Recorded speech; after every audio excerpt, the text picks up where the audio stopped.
Good morning. Welcome to Scarborough's first community council meeting. If I sort of go off topic or I don't do it right, I apologize. It's my first day, so please bear with me. Thank you, thank you. We have quorum, and I call the second meeting of the Scarborough Community Council to order. Welcome to all members of Community Council and, of course, to members of the public and the media. We acknowledge the lands we're meeting on is the traditional territory of many nations, including the Mississaugas of the Credit, the Anishinaabe, the Hudsui, Hatsanesi, and the Wendat people, and it's now home of many diverse First Nations, Inuit, and Métis people. We also acknowledge that Toronto is covered by Treaty 13 of the Mississaugas of the Credit. I understand from the clerk that we have 2 new items of business. I understand that before you on pink paper. May I have a motion to add the items to the new business? Appeal to the Toronto Appeal Body, TLAB of Committee of Adjustment Applications for 29 Manhattan Drive to the agenda. All in favor? Opposed? Carried. May I have a motion to add the second item to the business, parking restriction on Bonus Avenue, Bamberg Circle, and Redley on the agenda? All in favor? Opposed? Carried. All right.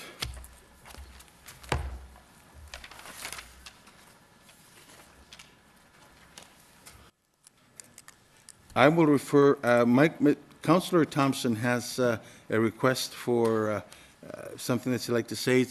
It's a moment of silence. Councillor, I'll turn it over to you. Thank you very much, Mr. Chair, and good morning, everyone. Mr. Chair, I'd like to ask that members of committee rise for a moment of silence in recognition for a traffic occurrence that occurred this morning in the downtown area. In my capacity as Chair of Economic and Community Development, the Homeless Files and Shelters Support Services comes under that, and what we've learned just briefly this morning through the media that an individual has died as a result of a traffic occurrence. Apparently there was an individual sleeping in the laneway at Adelaide and York Street, and I'd like to ask that I don't know the names, I don't know the details of particulars, but at this particular point in time, I would just simply like to ask for recognition that we have a moment of silence in recognition of this particular individual. Thank you, Mr. Chair.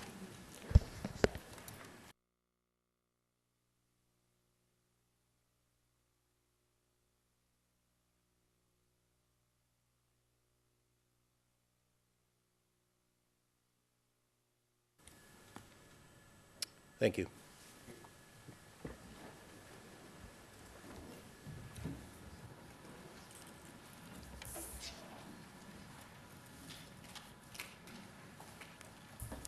I think at this time I'm supposed to ask if anybody has any conflicts. Any declarations of interest at this point, please? Okay, seeing none. We'll move to our first item. We'll go through the items if there's any holds. And I understand that we have some items that are time specific. SC1 2.1, request for fence exemption, front yard and side yard, 45 Dunstall Crescent, Ward 25. Okay. Request for a fence exemption, front yard and side yard, -81 Shellamwood Trail, SC 2.2, Ward 23. SC 2.3, this is at 10 a.m., 8861 Sheppard Avenue East, zoning amendment and lift of hold applications, final report, Ward 25. SC 2.4, 6435, 6441, and 6443 Kingston Road, part lot control exemption application, final report. SC 2.5, 300 Danforth Road, zoning bylaw amendment application, request for interim direction report. Thank you, Mr. Chair. I would like to move an expansion of the notification area that I believe clerks have. Okay, do we have a motion? Yeah, I have a motion to move that, and then just staff recommendations. And just quickly, I just wanted to bring to note that there's a communication from Ranka Group, who owns the property, I've had a discussion with the Ranker Group, and they are supportive of the motion and the amendment to notify or expand the notification area. Do we have And the on that, motion? I'll move it, and it can be a quick item. We'll do it now? Okay, can we have the motion up if it's ready? Five. Yeah, but if you don't hold it, then you have to approve it. So I'll just, it's okay, I'll just raise it with them.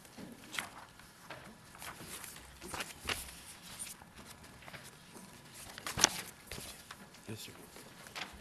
So, on this one, Counselor didn't take an action on it, so if she doesn't want to hold it, then she has to approve it, so we have to take the vote on it, right? Okay. Right, just, You okay with SC 2.4? I'd be fine if once, we can continue moving on, we can come back to it when clerks gets it, that would be fine. You want to go back?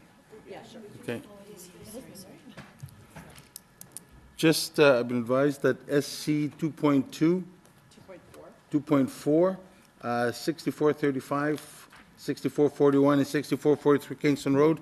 Councilor McGilvery has something that you'd like to do with it? I'll do it. Moving staff recommendations. In favor? Opposed? Carried. Counselor, can you just hold for a second? I will. So we're trying to figure out what you've got. Okay, sorry, that was number 4. Number 4. We just went back. It was approved, passed.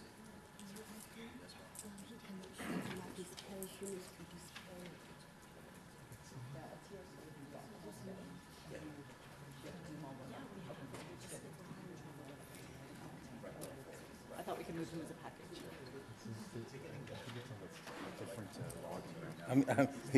I'm getting blinder. Hey, 7.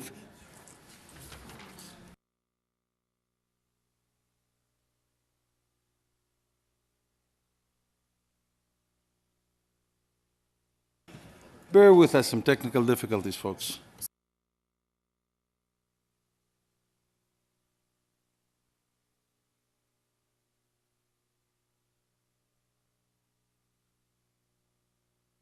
We're having some technical difficulties, so can I ask the counselor to put a hold on that, please, for now? That was SC 2.5. Yeah, no problem, we can come back to it. Okay, we can come back to it.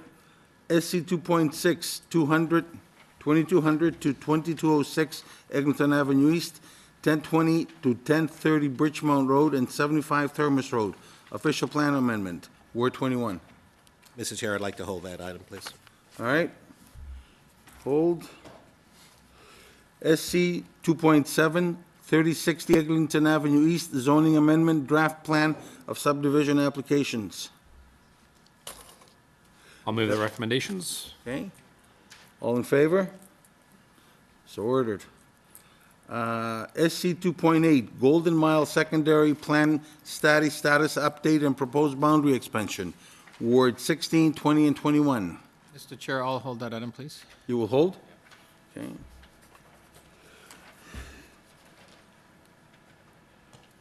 SC 2.9, appointment to Business Improvement Area Board of Management, Ward 20 and 21. I'll move it, Mr. Chair. Okay. In favor? Opposed? Carried. SC 2.10, residential demolition application 801 to 803 Danforth Road, Ward 20. I'll move the staff recommendations. All in favor? Opposed? Carried. SC 2.11, residential demolition 4139 Lawrence Avenue East, Ward 24. Moving the recommendations. All in favor? Opposed? Carried. Residential demolition application 35 Birchcliff Avenue and 1665 Kingston Road, Ward 20. I'll move the staff recommendations. In favor? Opposed? Carried. SC 2.13, residential demolition application, 1667 Kingston Road, Ward 20. Again, move staff recommendations. In favor? Opposed? Carried. SC 2.14, residential demolition application, 1669 Kingston Road. Staff recommendations. This is all the same development, of course, so. So should I take it 215, 216? 217 and 218, you're moving, oh, sorry. We gotta go. So 214, 15, and 16. Yeah, they're Can we take them as a package? Staff recommendations, Gary? Yep. Okay.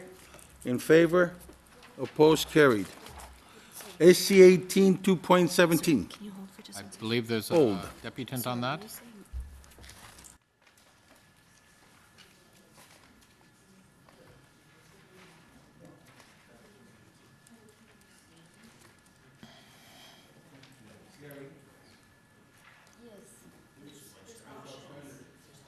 Oh, on the demolition ones?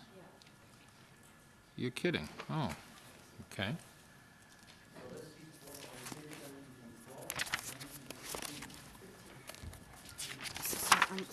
So 13, so 13, you've got an or, so it's approve or refuse or approve without conditions. So, sorry, it's approve with conditions, refuse or approve without conditions. Okay. And that's basically the same for all of it, Okay. yeah. I'm sorry, Mr. Chair, I was, okay, so for each one of the, if you want to begin, we did SC 2.13. It is to approve number 1, 2.13, approve number 1, and number 3. 3. All in favor? Sorry, it's an or, it's either approve with conditions, refuse, or approve without conditions.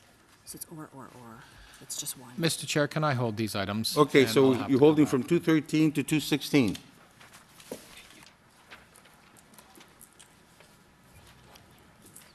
Thank you. Gary? You're holding from 13 to 16? Okay, back. Yes, those are the demolition permits I will hold. I apologize, Mr. that's okay. Do I need a motion to reopen? Nope. Okay. All right, so 213, 214, 215, and 216 are being held. Yep. SC 2.17, traffic calming on Fox Ridge Drive. As I understand, there's a deputant, is there? We have a deputant? Yes. You want to hold it until we do the I'll hold time? it for Okay, the for hold. deputations. 2.18, speed limit Briardale Boulevard. I have an amendment, Mr. Chair, if I understand. The rest staff recommendations are 40 kilometers. I'm actually moving it to 30 kilometers. Reason being is, very quickly, is Kingston Road, which is right beside this street, is actually 40 kilometers. As a residential street, we need to have it at 30 just to, you can't have Kingston Road at 40 and then a residential street just south of that at 30. So I've talked to staff. I'd like to move this to go down to 30, and I believe staff have the amendment. Do we have a motion? So, oh, okay, looks like there's some technical Should we hold? difficulty, so We'll hold? I'll Okay, hold that hold. one too. Mr. Chair, Yes, sir. why can't the staff just read the motion and we vote on it as opposed to hold it? We don't actually have to see it on the We'll screen. do that? To approve it. Is that okay with everybody? Yeah. Okay, I'm fine, yeah, thank you, council, I'm fine with that too. so we're at 217. Or do you want to read the motion? Thank you. All right, Okay. Counselor, can I read your motion? It's not on the screen, but I can read it, if that's okay, or you want to read it? The staff haven't provided me for You want to give it to him? Please. the motion. I apologize. We'll give it to Council. Okay, reduce the speed from 50 kilometers to 30 kilometers. The change will be on the 40 Briardale Boulevard between Fallingbrook Road and Woodland Park Road. And let's be clear, that's, Leading the recommendations from staff. and this is SC 2.17, correct? C 2.18. 18. You're holding the other one, all right. Everybody in favor? You heard the Have a motion? recorded vote, please, Mr. Chair. Recorded vote. Councillor Crawford, 4. Councillor Ainsley, 4. Councillor McGilvery, 4. Councillor Cynthia Lai, 4. Councillor Thompson, 4. And myself, 4.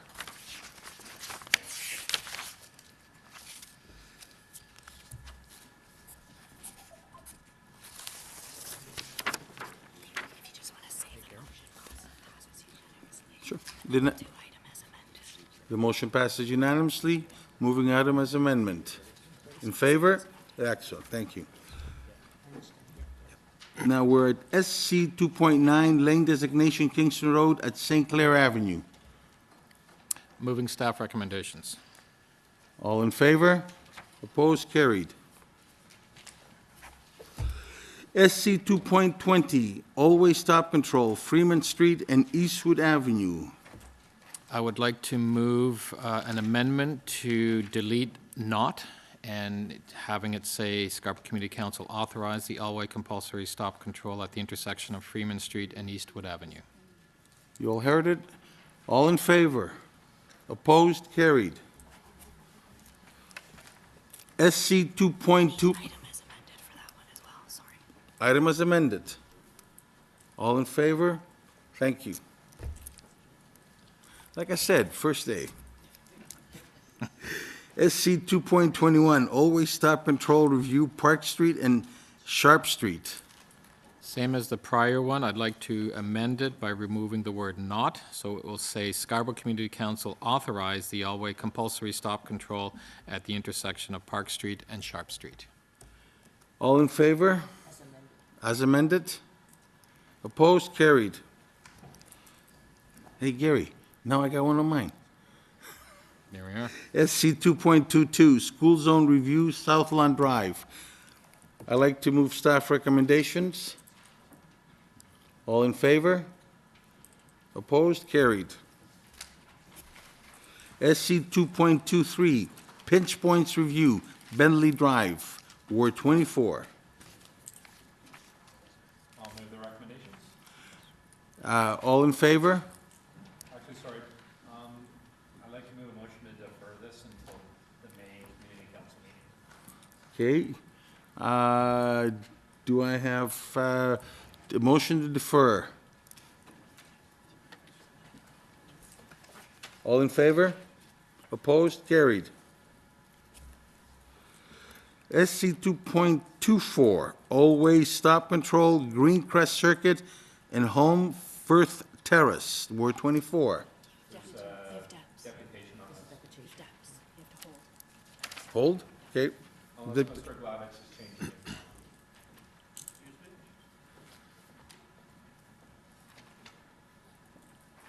All right, hold.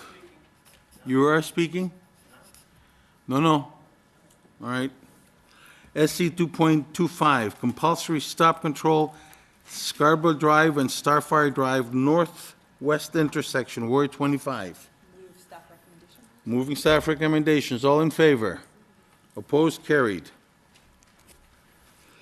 SC 2.26, accessible parking zone, Wharfside Lane, Ward 25. Move staff recommendation. All in favor? Opposed, carried. Speed limit, SC 2.27, West Hill Drive. Move staff recommendation. All in favor? Opposed, carried. All right.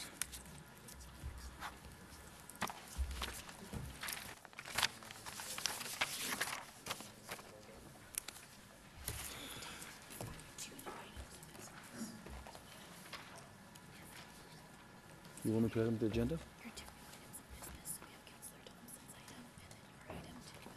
Okay. Would like to add the two new items right now. Counselor?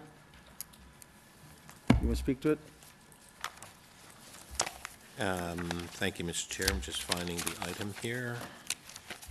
It's a correspondence from myself to you, Mr. Chair, and members of committee, requesting that we direct legal to attend the T-Lab to appeal a decision of the Committee of Adjustment relating to 25 Manhattan Drive. It relates to an expansion of a driveway where I believe the requirement of the city is it's about 5 feet greater than what is allowed, and so it creates a tremendous impact on the community. And so I'd like to have this particular matter appeal. Staff had actually requests that the C of A deny the application, but in their wisdom, they have approved the requests by the resident, and so I'd like to have this matter appealed through the TLAB, and so I'm asking that legal be directed to appeal this matter because the staff recommendation of refusal was refused by the Committee of Adjustment. Questions? Questions of staff? All in favor? Sorry, speakers? I'm sorry, any speaker? No, okay. All in favor? Opposed, carried.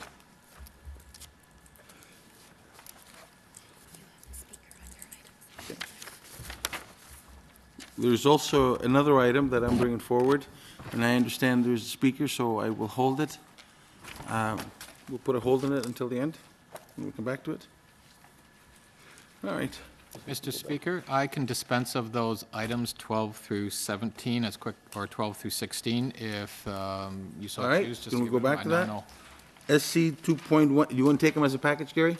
I can do that, as I understand there. So I'll be moving the recommendation number 1, which is to approve the application to demolish the residential building with the following conditions. So Okay. that was the option. So I'll move that with all of them. All in favor? 12 through 16. All in favor? Item as amended. Thank you. All right. Going back to item number 1, SC 2.1, I understand we do have a few speakers. Ryan Maharaj, Leanne Maharaj, and Ryan Leonard. Are they here? All right, will you please come down? The first speaker is Ryan Maharaj. At the mic, you've got 5 minutes.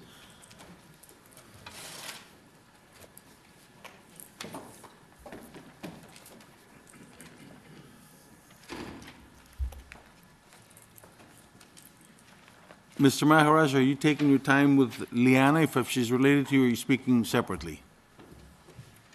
Sir? Are you speaking together or separately? Excellent. Thank you, sir. Sir, just speak into the mic. You got 5 minutes. Whenever you're ready.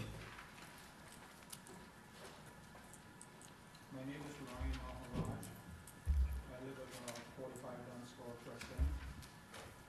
I'm the co-owner of 45 Dunstall along with my wife, Anne-Marie Maharaj. We purchased the property in August 30th, 2013.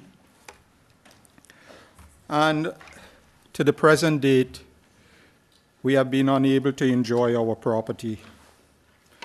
And there are a number of reasons for this. Next door, 43 Dunstall Crescent. My neighbors, the Leonards, have been operating businesses there. We were not aware when we purchased the property of the businesses, the vehicles involved in the businesses, the conduct of these neighbors.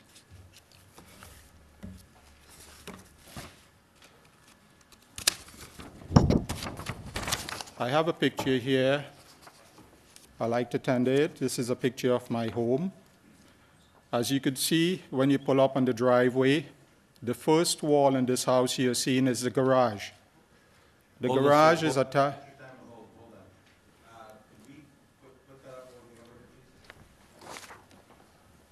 Thank you.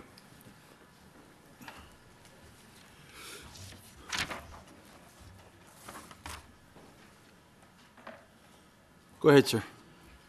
Yes, as you pull up to the house, you see the first wall there. There is the garage. And as you walk to your right, you see a front porch with another wall supporting, with 2 columns above, supporting a roof line here. If you look at the house carefully, you'll see the garage is attached to the house. You will see the roof line extending approximately 10 feet past that front wall with the stone there. For the purpose of the fence, which is in question here, and I have checked with Planning and Division, they have told me the front wall of my property is the wall with the garage door. I spoke with Planning and Division, and in good faith, based on the advice I received from Planning and Division, I brought a fence up to the front porch of the house with the railing. I would like to tender a picture here of the fence. And the fence in question here is just 5 feet.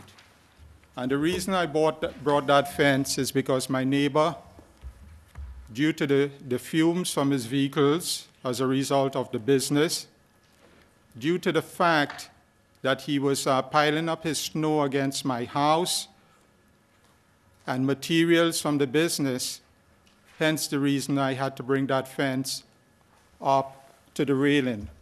As you can see, it's only 5 feet of fence. It was done in good faith and with consultation with Planning and Development, and I spent thousands of dollars to construct that fence there, running from the back property line right up to the front. I hired a professional to do this also. When I constructed the fence, I was of the belief I was breaking no law at the time. In the picture, if you look there, you would see the company vehicles there. They are from SealTech. That's the name of the company my neighbor is operating. There's another company also called Arbonne. His wife does facials and sell cosmetics, so there's a steady stream of vehicles coming onto that driveway. And me and my family, we haven't been able to enjoy our property. This property has multiple grades. On the north side of the property, it's about 3 feet higher than the south side. Hence the reason, because of multiple grades, you have different heights. I had an MLS officer visited my home, and the reason this person visited my home was due to the fact that my neighbor complained about a fence,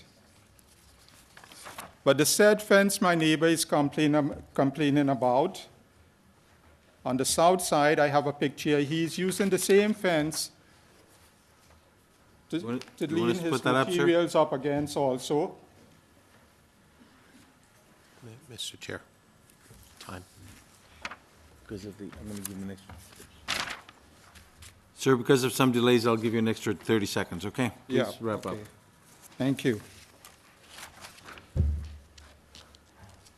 And this officer, Debbie Gray, who visited the home, I pointed out to her, we have at the back of my home here another picture. This is a tree on my property, and the neighbor extended the height of the fence. Sir, I don't know if you want to put this up. It is almost 10 feet in height with a blue tarpaulin and a Canadian flag. This fence is inside the property line by about 1 inch. That tree, as you could see, is on my property, straight up. The officer did nothing about it, and that was erected way back in February of 2018. But instead, what I got a ticket for a 5-foot fence, just as a barrier to protect my house, my family. I haven't been able to even open a basement window in 5 years due to this neighbor. All right, sir, your time's up. Already? Thank you. You got 5 minutes, and you're at 6.23, 6.26. Any questions of the deputant? Okay. You got questions? Yeah, I do. All right. Councillor Crawford. Thompson. Sorry. I'll be Gare for a day. How's that? Thank you. All right. Thank you, Mr. Chair. Through you. Thank you. To the speaker, Mr. Maharaj, is that it? Yes, sir. Sir. So you erected a fence in order to ensure that your family is not able to be affected by the activities. Let me just finish the question, sir. The activities on the other property, is that the reason why? Yes, sir. And because they're they're operating a business out of their home? Yes, sir. Right. Can you then, and so you spoke to the city prior to erecting the fence? Yeah, yes. And who did you I spoke to planning and division. Right, and what did they tell you about the height of the fence?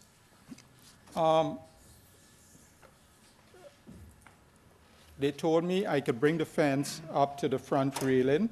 Right. They also told me, they did not mention the height of the fence, but I verified this with the contractor who's been in the business for more than 30 years, and he has built fences for me before. And he told me I was not breaking any law. Right. And like I said before, the property has multiple grades throughout the property. It's not a tabletop. I appreciate that, sir. I only have 5 minutes, so and I want to get to another question. There's a picture I'm looking at, which is Appendix 3 in my package, and maybe if the staff could actually put that Appendix 3 up, please. I have a question around that. Is there a page, Michael? Yeah, it's page number 6 of 9. Yes, Appendix 3. That's the picture looking front of the house, straight on? That's correct. No, not that one. Not that one. Appendix 3? Not that one?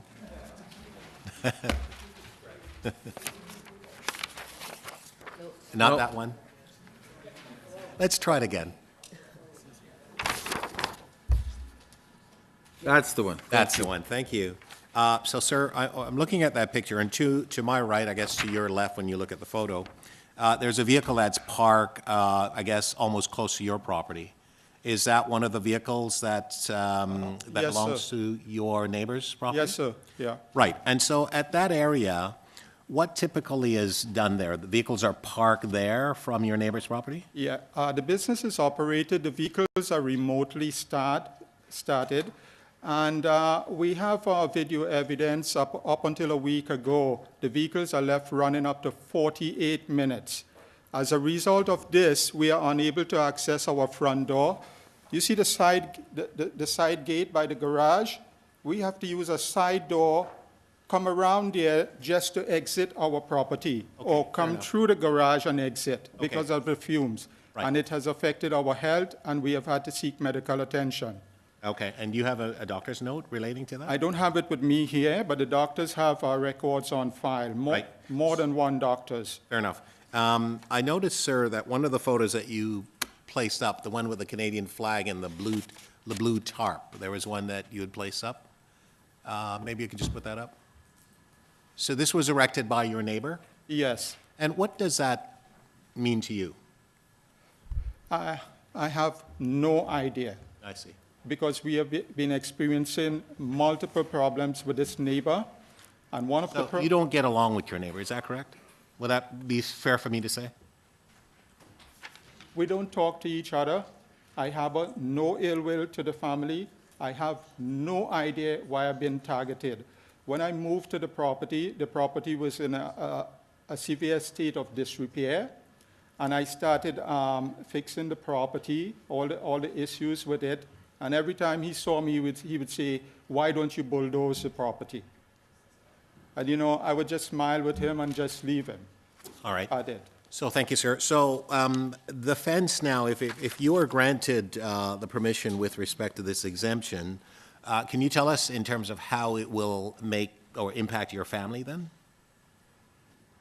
We'll be able to open a basement window to get some fresh air, some light into it. We'll be able to sit on the front porch. So just so that it's really clear for me, sir, you said earlier on the fumes is causing a problem for you, is that correct? Yes. So how does the fence prevent the fume from actually emitting to your property? It's preventing the fumes from getting into the basement. It does? Yes. Okay. And at times, yes, I have to admit, it's actually crossing the fence too. When he leaves his engine on the vehicles idling excessively. Okay. Those are my questions, Mr. Chair. Thank you. All right. Thank you. Anybody else, any questions? Okay, next speaker, I have Liana Maharaj. Thank you, sir. You're welcome.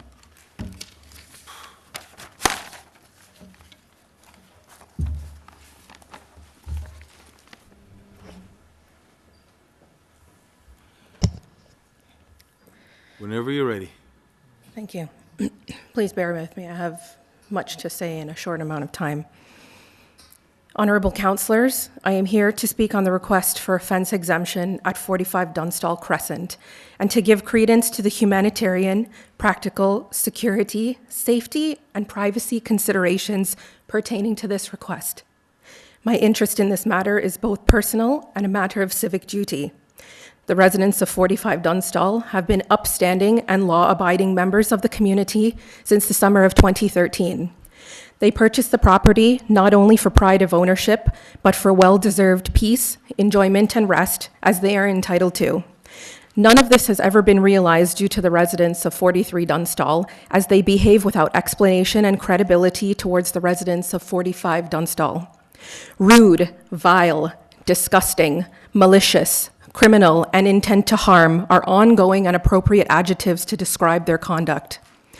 The construction of the fence by the residents of 45 Dunstall has occurred for many reasons. Multiple acts of vandalism by the minor male at 43 Dunstall have occurred, where expensive repairs were required. The adult male of 43 Dunstall established the ongoing behavior of idling his Dodge Ram pickup truck, sometimes for almost an hour at a time. The company SealTech Inc. is a commercial business and illegally operates at 43 Dunstall. The fence was also constructed to prevent commercial material and equipment from crossing the property line and being stored at 45 Dunstall. The fumes of the personal and company vehicles and the materials the company uses have required the residents of 45 Dunstall to seek medical attention and to be confined to their home at times. The fence was erected to attempt to block the fumes from continuing to seep into the home, and they continue to not be able to properly use the lower level. The adult male of 43 Dunstall, without consent, repeatedly films, including myself, the residents and visitors to 45 Dunstall. The fence is acting as a second barrier of safety to prevent him from continuing this invasion of privacy. Just 2 days ago, the male adult was viewed walking onto the property located at 47 Dunstall Crescent to film the fencing adjoining the property of concern in order to make his case today. The male and female adults purposely blow leaves, shovel snow, and pile up dirt up against the fencing in order to impede the access and foot traffic into the rear of the property at 45 Dunstall. Before the fence was constructed, the home was left vulnerable to dumping and water damage arising from this behavior. Both adults play excessively loud and amplified music with profane, racist, violent, and derogatory lyrics. The residents of 45 Dunstall are visible minorities, and some are of mixed race. This music is highly offensive to them due to the intent of the lyrics. The fence was erected to act as a sound barrier to the noise levels. Where the adult female of 43 Dunstall doesn't just condone the conduct of the adult male, she also engages and they use their minor male child to further this behavior. There are many more documented and proven examples that are available for your review.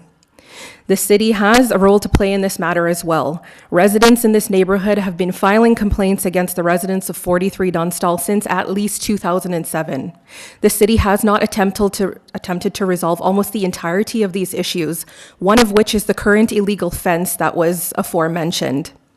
As a result of this, the residents of 45 Dunstall and the other neighborhood residents were left to fend for themselves, so to speak. Of note to the city's interest, there is no financial implication. All costs for matters pertaining to 45 Dunstall have been solely borne by the residents. There is no safety issue to members of the general public, as the fence does not pose an obstruction to foot or road traffic and is in good repair. The fence also does not concern any other property. It was constructed within the property lines of 45 Dunstall by a professional, according to a professional survey and the applicable city division. I urge you to grant the request for a fence exemption, which was constructed not only in good faith and law-abiding intentions, but to facilitate the respect of the property lines and to maintain a sense of dignity in one's home. The residents of 43 Dunstall are making other people's lives unfairly hard just because they are immature, openly defiant of the law, and have a bone to pick for no good reason. Thank you for your time. Thank you.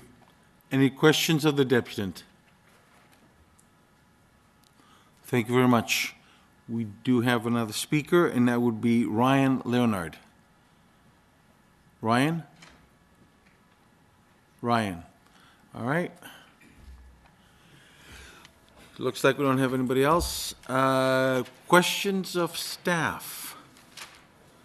Councillor Thompson, I got it right this time. Thank you very much, Mr. Chair. Through you to staff, could you give us your professional assessment of the fence in question? Is this a fence that's safely incorporated and attached to the property at 45 Dunstall?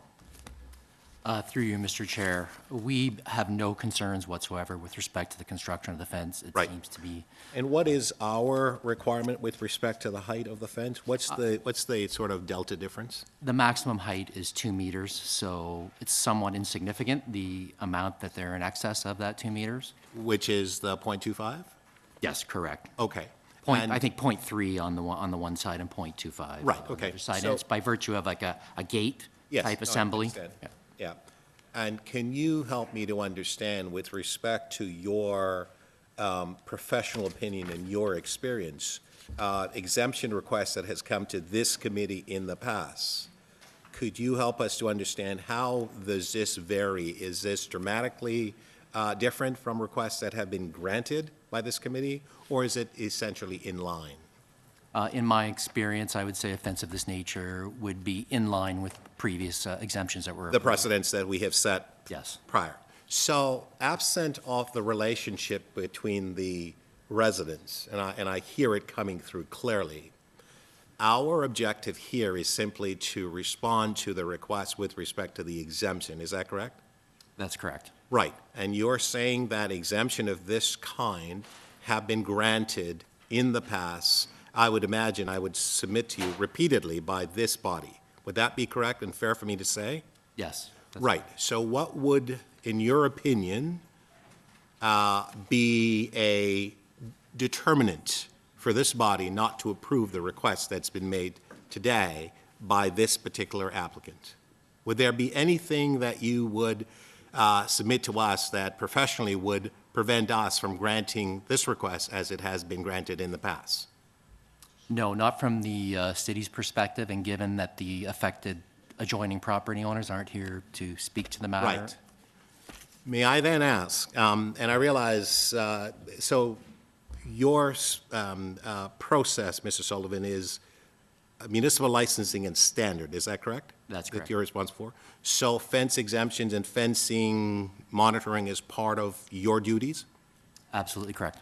Would I then be correct with respect to asking that your duty would also involve the checking and assessing as to whether or not a business is operating in a residential area? That is correct. We are also responsible for enforcing the City of Toronto zoning bylaw. Right. May I then ask you, sir, through you, Mr. Chair, have you, yeah, I just have one more question because Thank you, Councillor. Thank you. I noticed that. Have you looked into the issue of the conduct of 43 Dunstall in terms of operating not one but two businesses out of a residential area? We have an open investigation into that matter. And is that ongoing? Have you, so it's ongoing? It's ongoing, yes, that's Okay, correct. thank you. Those are all my questions, Mr. Chair. Thank you. Any other questions of staff? Speakers? Councillor Mihalik. Councillor McKelvey. McKelvey, yes, not Mahalik. Say Mahalik. Thank you. As noted in the staff report, at this time, MLS has no safety concerns. On that basis, I'm prepared to move option 2 to grant the application for the existing fence in the front yard of the property. Questions?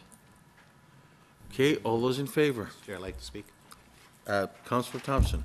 Thank you, Mr. Chair. I would like to support the local councillor in her approval of this exemption. We have all seen situations like this. It's like a bad movie being played over and over and over again. It's an unfortunate situation that, in this particular case, where we rely on a fence to ensure that we have good neighborly conduct and so on. I think that I feel through the presentation that has occurred from Mr. and Mrs. Maharaj that there is a tremendous amount of pain that they are being subjected to based on the information that they've provided us today.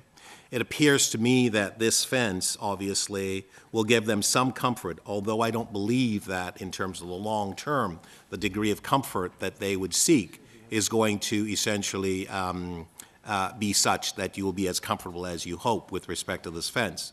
But nonetheless, this fence would actually create some degree of comfort to you. And so the local councillor is moving this.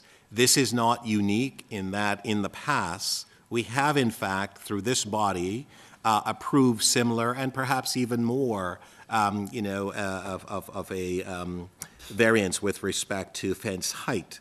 I know the professional staff, Mr. Sullivan and his team. Obviously, I see pictures of them being out there checking it. I did look with respect to the elevation with regarding to the two property and so on, and know that there's a variation. And so I think that this community council decision that they're making is a good one. I'm extremely disturbed by that picture.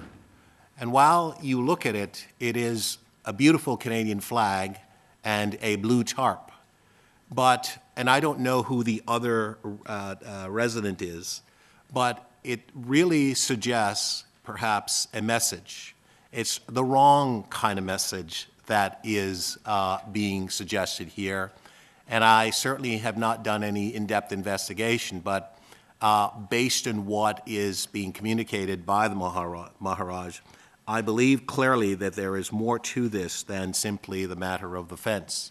And I would encourage all of our residents to recognize the nature of our city, the diversity that exists in our city, the opportunity for us to be engaged and to get along with one another and so on. We have done this greatly as a city and clearly as a country. And I'd want to ensure that we encourage people to get along, quite frankly, and so that we can all live in harmony and so on. We shouldn't really rely on a fence to really allow us to create the peace between neighbors. I think that as adults, we should be able to work together and address any issues that we may have. And so for those reasons, Mr. Chair, I am delighted to support the councillor's move to grant the fence exemption at this address. Any other speakers? All right. In favor of the Recorded motion? vote, please, Mr. Chair. Recorded vote? Yes, please. Okay. Recorded vote. In favor, Councillor Crawford, Councillor Ainsley, Councillor Karygiannis, McKelvey. I'll get that right, trust me. Councillor Lai and Councillor Thompson. Opposed? Congratulations. Congratulations on your win. I should have stuck with my maiden name clearly. Just need an item as amended on that as well, please. Item is amended. All in favor? So carried. Thank you, Councillor Ainsley. Thank you. All right, moving on to item SC 2.2. Request for fence exemption front yard and side yard, 81 Shellamwood Trail. I believe we have some, there is a speaker? And would you be Mr. Mundak, sir? Please come on down.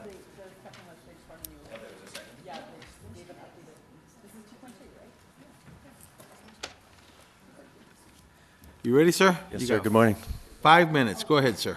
Good morning. So I'm here for a fence exemption today. The side yard between my house and my neighbor's house, there was an older style fence when we purchased the home 3 years ago. During the summer of 2018, there was a very significant storm. Shingles were flying from my neighbor's house and some other debris in the yard, knocked down several sections of the fence between our two properties. I have young kids. They have grandchildren. We have pets. With some of these sections that were removed, there's pieces of charred wood and pieces of metal that were there. So due to the safety, with working in agreement with my neighbor, we took down the rest of that fence with the intent of building a new, to-code, proper fence. The vendor we tried to work with at the time disappeared on us. We tried to contact multiple vendors to come in and reconstruct this fence. We are now at a point now where I do have a vendor secure. They're willing, whenever the weather's permitted, to actually rebuild that current fence that was taken down. Further from recommendations from the city folks that came out to the property is we're going to take another step forward. Outside of the fence that was removed, my property is surrounded with a legal chain link fence. We're going to take it one step further on the recommendations to build an entire new fence around the entire property, front gates, self-closing gates. So the the request today for the fence exemption is to add these new fences around the entire property to meet the requirements to the bylaws. Thank you, sir. Any questions of the deputant? Sorry. Go ahead. Thank you. Thank you, sir. May I just ask your name? I don't have your name on my list. Ms. Manduck, Carrie Manduck. And this is your property? Myself and my wife, yes, sir. Yes, sir. Okay, sorry. And so there is a fence on the property now? There's currently a chain link fence on the back part and on the side. Where the fence that was removed due to the storm that was knocked down, there's now a wire fence that was put up by the city. So that would be Appendix 7, I guess? I don't know if you've seen 7. I'm looking at number 7. Is this the one, sir? My sight's not that great. If I'm looking at this gentleman's screen here, it's the orange and yellow tape fence is the one that the city put in place until we can build a new one. To page 7? I was referring to 10. 7 is, okay. All right, so this is a temporary fence that's in place now? Yes, sir. Right, okay. So you're asking for permission in advance? Yes, sir, to replace this with a proper fence and then the rest of the property well to enclose it. Around, right? Yes, sir. Okay, all right. Okay, I think those are all the questions I have for you, sir. I'm sorry, just in terms of, the property seems extremely large, Yes, all right? sir. And just for the photos, and where is your closest, I'm looking at page 8 of 12. There's a gray house, is that your house? The sir? gray house is... Or is that your neighbor's? That is actually at the back of my property. Oh, that's, oh, I see. My property is elevated from this behind us. Okay, that's helpful. So we're about 6 feet in elevation from their yard. I see. And the fence will go towards the gray house? It'll go towards the gray house, right at the edge of where the pool Right, is. on your property line? Yes, sir. Right across. And then going back towards your home?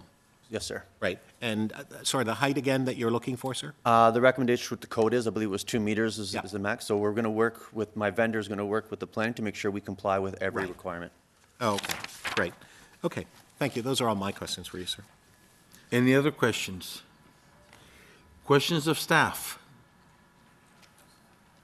Speakers? Sorry, there's questions there. Okay, go ahead. Councillor Lai. I have a question through you, Mr. Chair, to staff, whether the height, is the city going to be comfortable with the height that is proposed now? Yeah, what is the variance of the difference?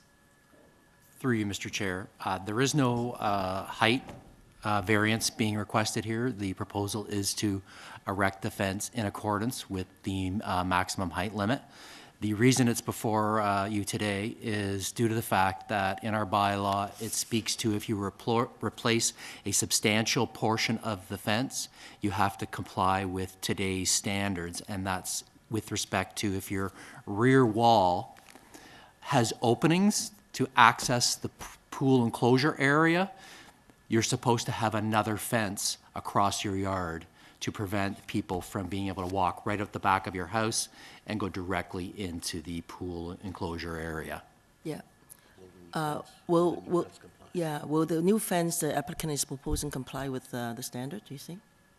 The new fence itself will comply in regards to height, but like as I was indicating, the bylaw speaks to if your rear wall contains openings, the new standard is you would need to put a fourth fence, basically as we refer to it as across the property, to separately enclose the pool so that if you exit your house through the rear, you're not automatically in the enclosed area.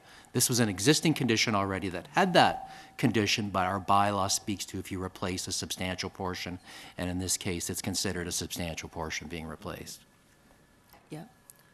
Okay, I think You're okay? I'm fine with that, yeah.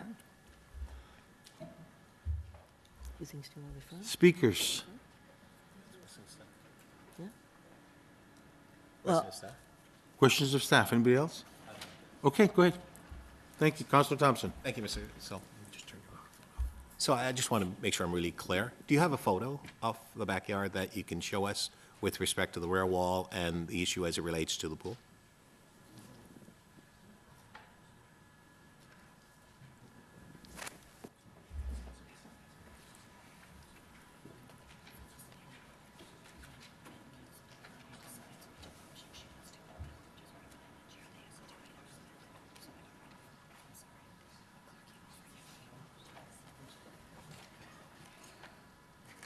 Okay, so is that the blue area, is that the pool?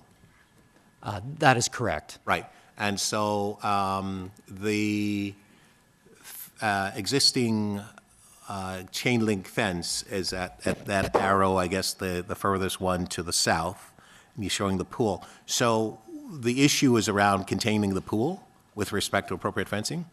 That is correct. Under today's bylaw, the requirement would be to enclose this area separately from the rest of the rear yard area. Right. Due to the fact that that rear wall contains an opening that somebody can walk through and access the pool directly. Right. And so the applicant is simply saying he wants to be able to enclose and re-fence the full backyard? Wants to be able to maintain the existing condition that exists today, basically. But our bylaw requires that the pool be fenced off. Correct. Right.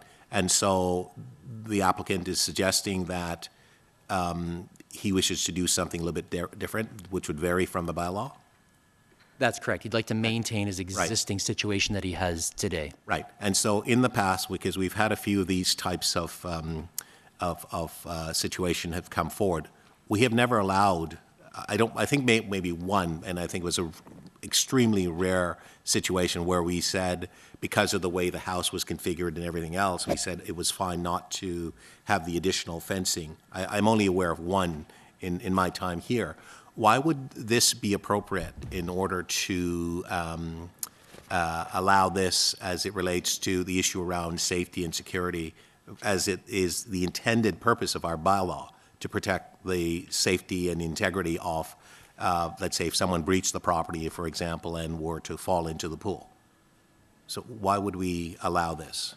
Well, I would say that. And I know that's why it's here. Yeah, yes, exactly. And our division's perspective is we want the safest arrangement as possible, and thereby that's why we've advised that the only way he could maintain what he has today would be to seek an exemption from Community Council, as we would take enforcement action if he did it without seeking the exemption and getting approval. So there's an opportunity for you, Mr. Sullivan, and the applicant and the local councillor to work together, perhaps to come up with maybe a much more reasonable solution in terms of ensuring the intent of our bylaw as well as the overall safety of the community. Would you suggest perhaps there's an opportunity to defer this for further consultation with yourself, the councillor, and the applicant? Would that be a more prudent way to approach this? Yes, absolutely. We'd be open to that. In light of that, we would approve. If we were to give the approval today, we would be basically doing something contrary to our own bylaws as councillors.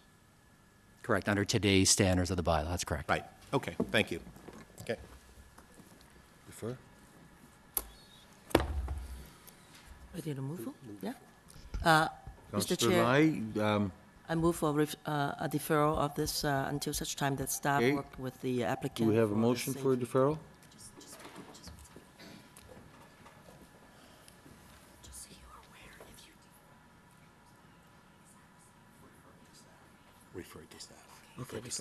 Refer. Okay, I corrected to refer to staff, please.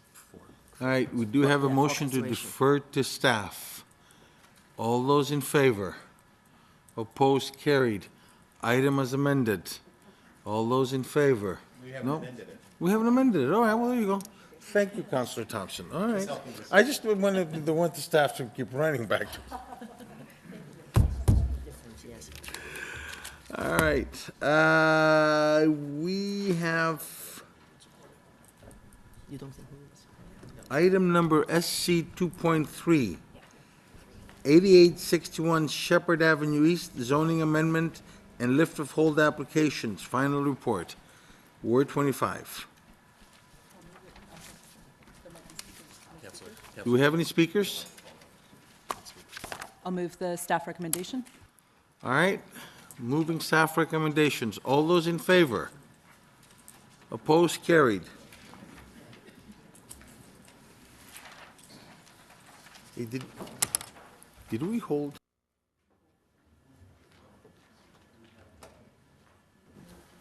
Going back to item SC 2.5, 300 Danforth Road zoning bylaw amendment application request for interim directions report. Any speakers? Nope, okay. Counselor, Yes, Mr. Chair, I again had a, oh, there it is. I'd like to expand the notification area. And I don't know if we can put it up on there. there we go. Technical difficulties are over. So I'm not going to read it, it just expands the notification area as we have, it's a standard practice to expand beyond the 120 meters.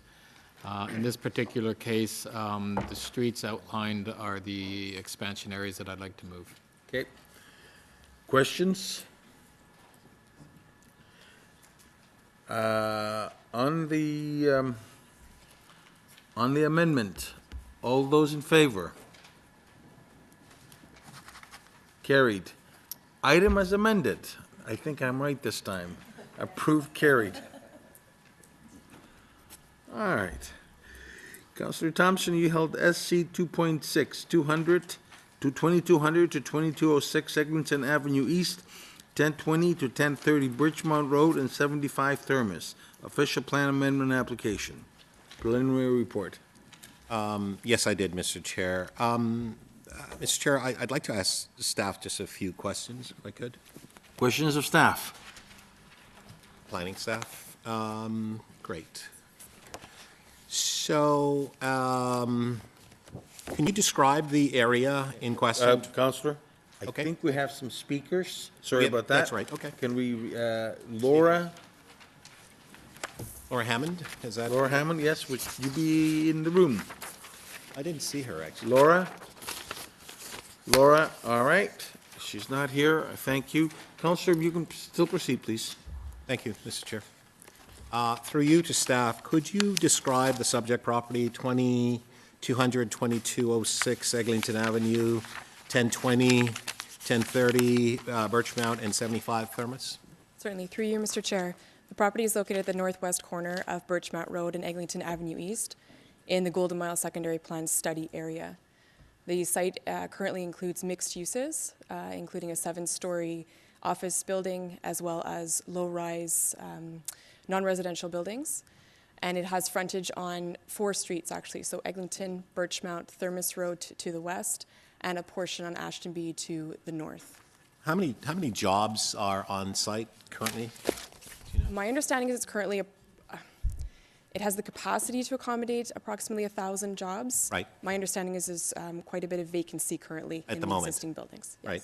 Yes. Does the plan going forward, does it envision maintaining at least 1,000 jobs on site as part of this mixed-use process? The office replacement requirements through the official plan would be followed, yes. So that's what staff would be seeking, is for the office replacement on site. Right. Could I then ask,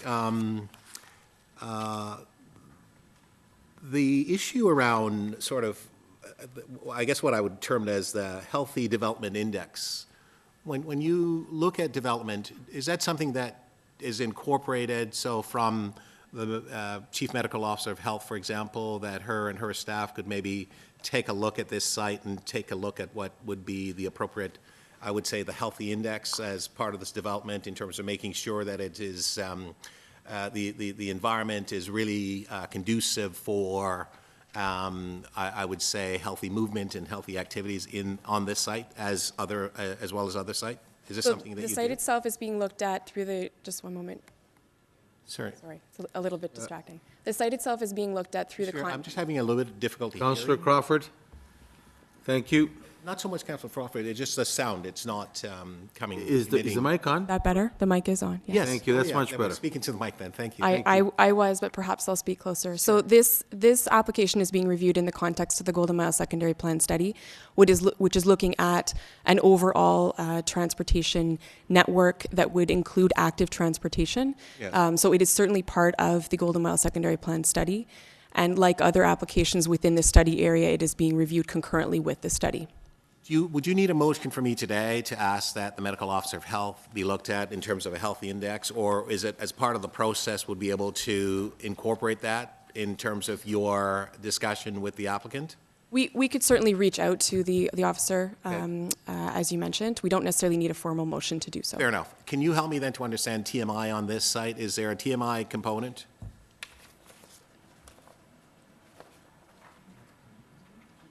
Sorry, I'm thinking too much information. Could you tell me what TMI stands for? Sure. In this area, we have contributions that are being made for the transportation network in the area. There's what's called a TMI. It goes back to the old Scarborough. Yes, okay, I'm with you. Yep. Right, and so I'd like to understand whether or not the TMI is associated with this, and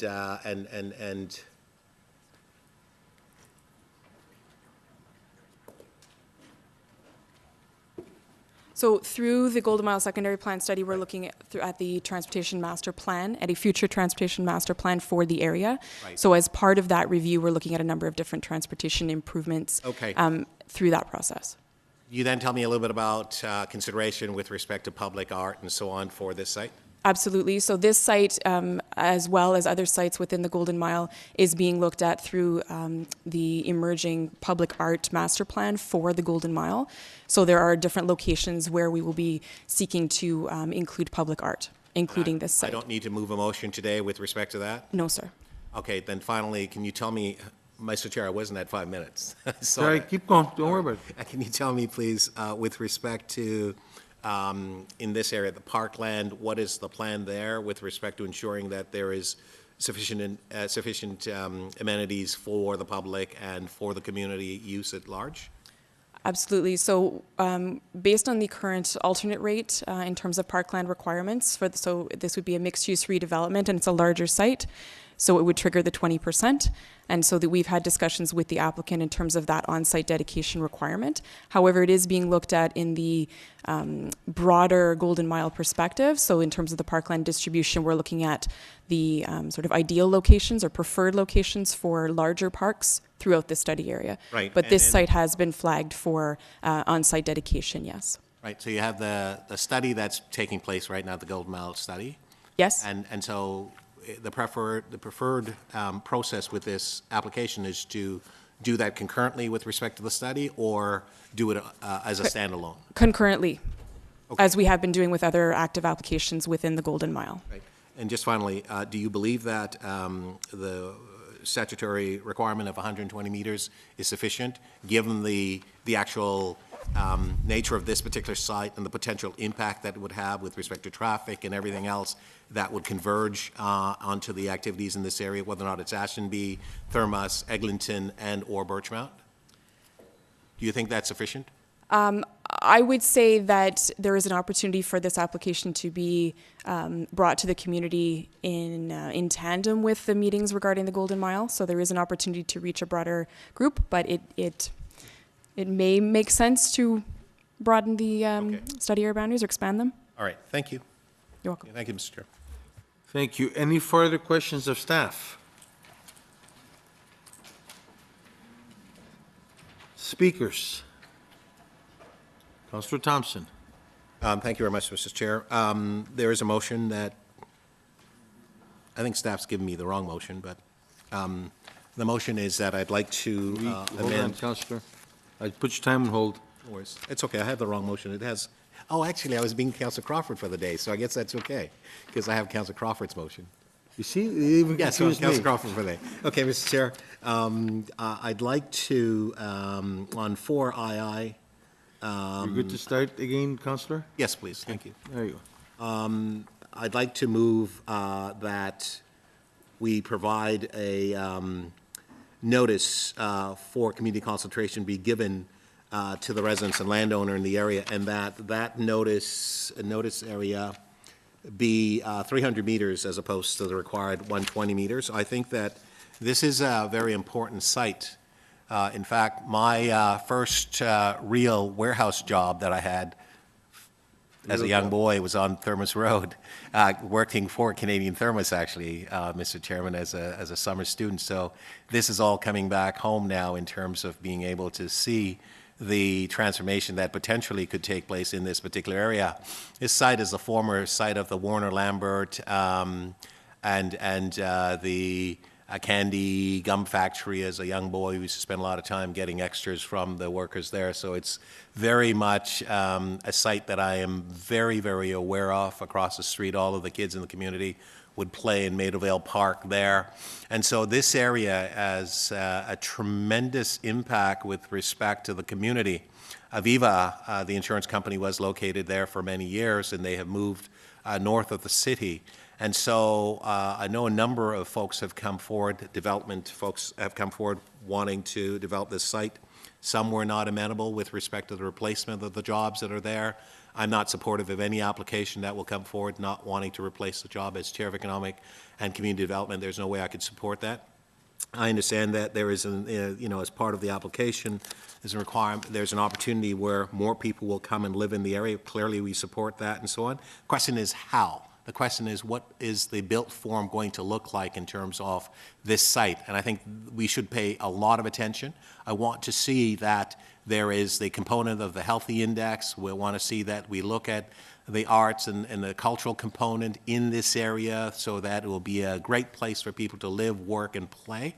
We have the crosstown that is going across. We have higher order transit that's coming. We know that people want to live there and so on. So I just want to basically suggest to those who are looking at developing this site that this is going to be a process where we're going to strongly engage the community, and I want to see a strong public realm that really speaks to the ability to be more inviting, to be more engaging, to ensure that our seniors can be able to have activities, to ensure the community at large, young people and so on, will find this as a place to want to play and so on. And so I'm looking forward to this. The final piece of this is that this is a very high traffic area because we have all of the big boxes on Eglinton Avenue, and now we're talking about incorporating clearly residential components, which I think as we in the city move towards trying to get people to live closer to where they work and play and so on,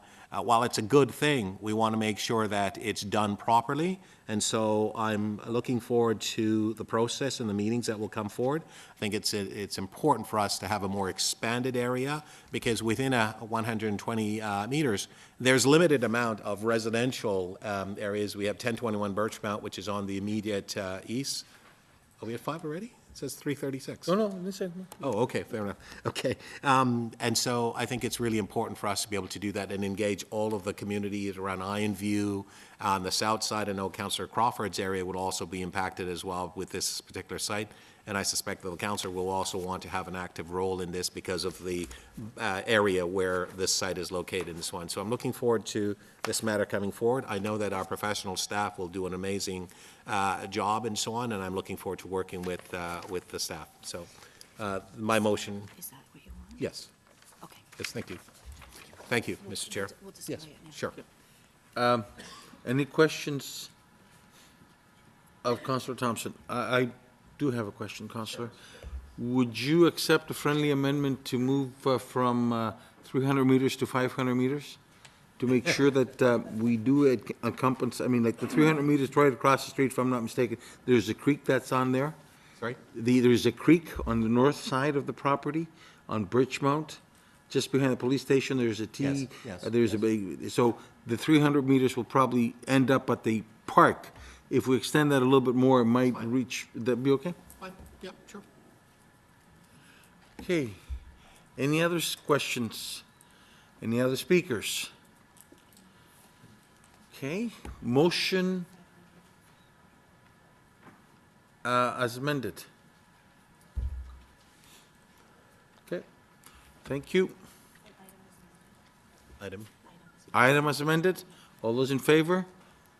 Excellent, superb, thank you, unanimous. Okay, let's see.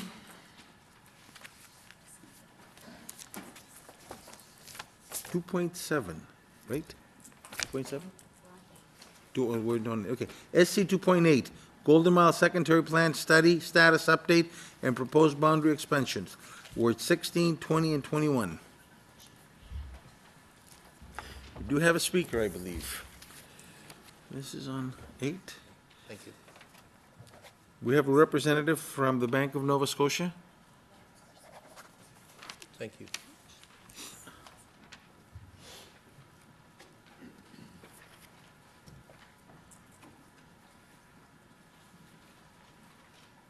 All right, we have Stephen Wague. Wacky. Think of a Canadian walking. Okay, Stephen, you're on. Okay, hold on. We have a representative from the bank, right? That's yourself. Fantastic. Super. Please go ahead. We didn't have a name on here, but please go ahead. You got Through you, 5 Mr. minutes. Chair. And I'll bring this down. So, good morning, members of council. Through you, Mr. Chair, my name is Ann Benedetti of Goodman's LLP, and I'm representing Scotia Realty Limited, the Bank of Nova Scotia. And with me is Cindy Kurz, and she's a senior asset manager at the bank. And it's the bank's request before you today that its entire property, and this is the bank's property that you can see on the screen, which is located at 2201 Eglinton Avenue East and 888 Birchmount, so that's the corner of Eglinton and Birchmount in the Golden Mile Secondary Plan area, that entire property be included in the Golden Mile Secondary Plan boundary. So the property, as you can see, is located in the Secondary Plan area. Currently, only 1/3 of the property is included in the plan study boundary. The entire property is within 500 meters from what will be Birchmount Station, and Councillor Thompson did an excellent summary of the benefits of the Golden Mile Secondary Plan, the LRT coming forward, so I won't repeat that. The property is currently used as a call center and an IP hub. It employs over 3,000 people, and currently they do park on site. So what you're seeing in that picture is an very large area of surface parking, over 2.5 hectares. So the hope for the bank, obviously, is once the LRT is in motion, that as planning would prefer that those surface parking lots will disappear over time. So item 2.8 before you is a recommended expansion of the Golden Mile Secondary Plan boundary, but not specifically in this area. Interestingly, the bank did send in a letter to planning to expand this area as we're discussing, but the report and the letter kind of crossed in time, so it wasn't considered at the time staff made this report. So to assist, I'll just provide 4 or 5 of the key planning rationales as to why this expansion makes sense. So first, from a provincial policy perspective, the entire bank property is within 500 meters of proposed Birchmount Station, which makes it a transit area under the growth plan, and the growth plan directs you to study that entire area. So it makes sense to study the entire area in the plan. Secondly, similarly to other blocks, this is a large block. It's under one ownership, and that's a key opportunity in these types of studies. So it allows you to look at a number of the items that were discussed earlier. So you can look at what's the appropriate approach to park, what's the appropriate approach to permeability for the site. Currently, the site ends at Civic Road, and so an expansion would allow a better understanding of how cars may one day permeate this site. And of course, you can also look at cycling, transit, walking opportunities. Another key objective of the Golden Mile Secondary Plan is to phase out underdeveloped surface parking areas. And you can see, interestingly, more than 2.5 hectares, so not acres, hectares of this site is parking, and the majority of that is currently not included in the plan boundary. So we believe that that is another planning reason to include the entire site. And further, the expansion is in keeping with planning's rationale for the current expansion and for the study in general. We wish we would have been making this request much earlier in the study, but it is, as the bank receives information, sometimes it doesn't get to the right people in the right timing. And so as soon as the bank was aware of it, as soon as it got to Ms. Kurz, we brought it to the attention of staff. We've met with the councillor, and we appreciate this opportunity. We would note that this is one of the only properties, I believe there might be 1 or 2 others, where the boundary does not match the property ownership. So this request does not create any kind of landslide of other requests. We're simply asking that this property be completely included for the following and listed policy reasons. To conclude, and I'm happy if someone could just turn the page on the overhead, that would be great. We would just ask, you can see the property, that the Golden Mile secondary plan boundary, thank you very much, be expanded as noted. You can see the red, that's the eastern end.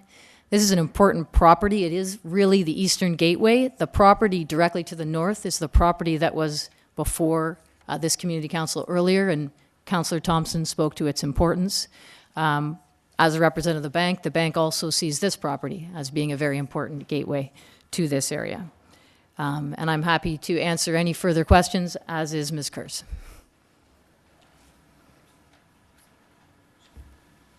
Any questions? All right, thank you. Thank you. Can I have Stephen, please?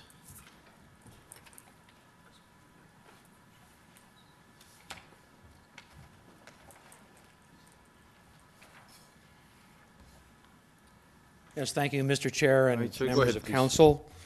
My name is Stephen Wake. I'm senior counsel at the law firm of Borden Ladner Gervais. I'm here for Art Life Developments, and they have a completed development application on O'Connor Drive. It's shown outlined in red on the overhead. Interestingly, this is an application in North York in Don Valley East Ward.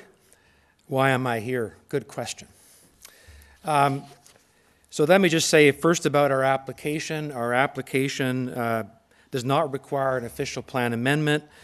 It's responsive and in conformity with OPA 207, which was passed in 2012, and it complies with the O'Connor Drive design guidelines. So it's an application underway that's in conformity with the approved city plans. If you could please put up the next slide. Now, what we found out on Friday is that there is before you, as part of the Golden Mile report, a proposal to expand the boundary across Victoria Park for the Golden Mile secondary plan study area into North York. So it impacts directly now our client's development application. Outlined in gray is the expansion areas. We have no concern about the southern expansion areas, and we have no submissions to make to you about the presentation you just heard from Scotiabank about their proposed expansion. That's in Scarborough, and we understand that you'll deal with that as you think appropriate. We have filed with you a letter dated Friday, the date that we found out about the proposal. And in that letter, we make a number of points, and I'll cover two of them right now. The first is that, as we understand it, the reason for the expansion is to deal with potential realignments of roadways. And our respectful submission is that this is a matter that should be dealt with under the Environmental Assessment Act process, where different alternatives are examined through that process. And it's premature to put it into a secondary plan study area until you've undertaken that proper study of alternative realignments. The second point that I wanted to emphasize that we cover in our written submission is that it's premature because the lands are located outside of the Scarborough Community Council planning area. And we would have thought that there would have been extensive consultation with the parties engaged. For example, our client, there's been no stakeholder consultation. Our North York planner, of course, didn't know to call us to say, oh, by the way, in Scarborough, they're thinking of taking their planning area and covering the area of your application. As far as we know, there's no precedent for this. There's no other secondary plan being considered or what was considered by a community council which expands into the area of another community council. And I think In parallel or empathy to our client's position, I would say, how would a member of this community council feel if it was determined that another community council was now expanding a secondary plan into their ward without the appropriate degree of consultation and discussion? As far as we know, there's been none of that, certainly none that we've been engaged in. And I would say very simply, this is not the way we do things in Toronto. There's more consultation involved before things like this are proposed. I also would alert you to the fact that there's a waterfall of cost impact here. This is, my client has a development application underway.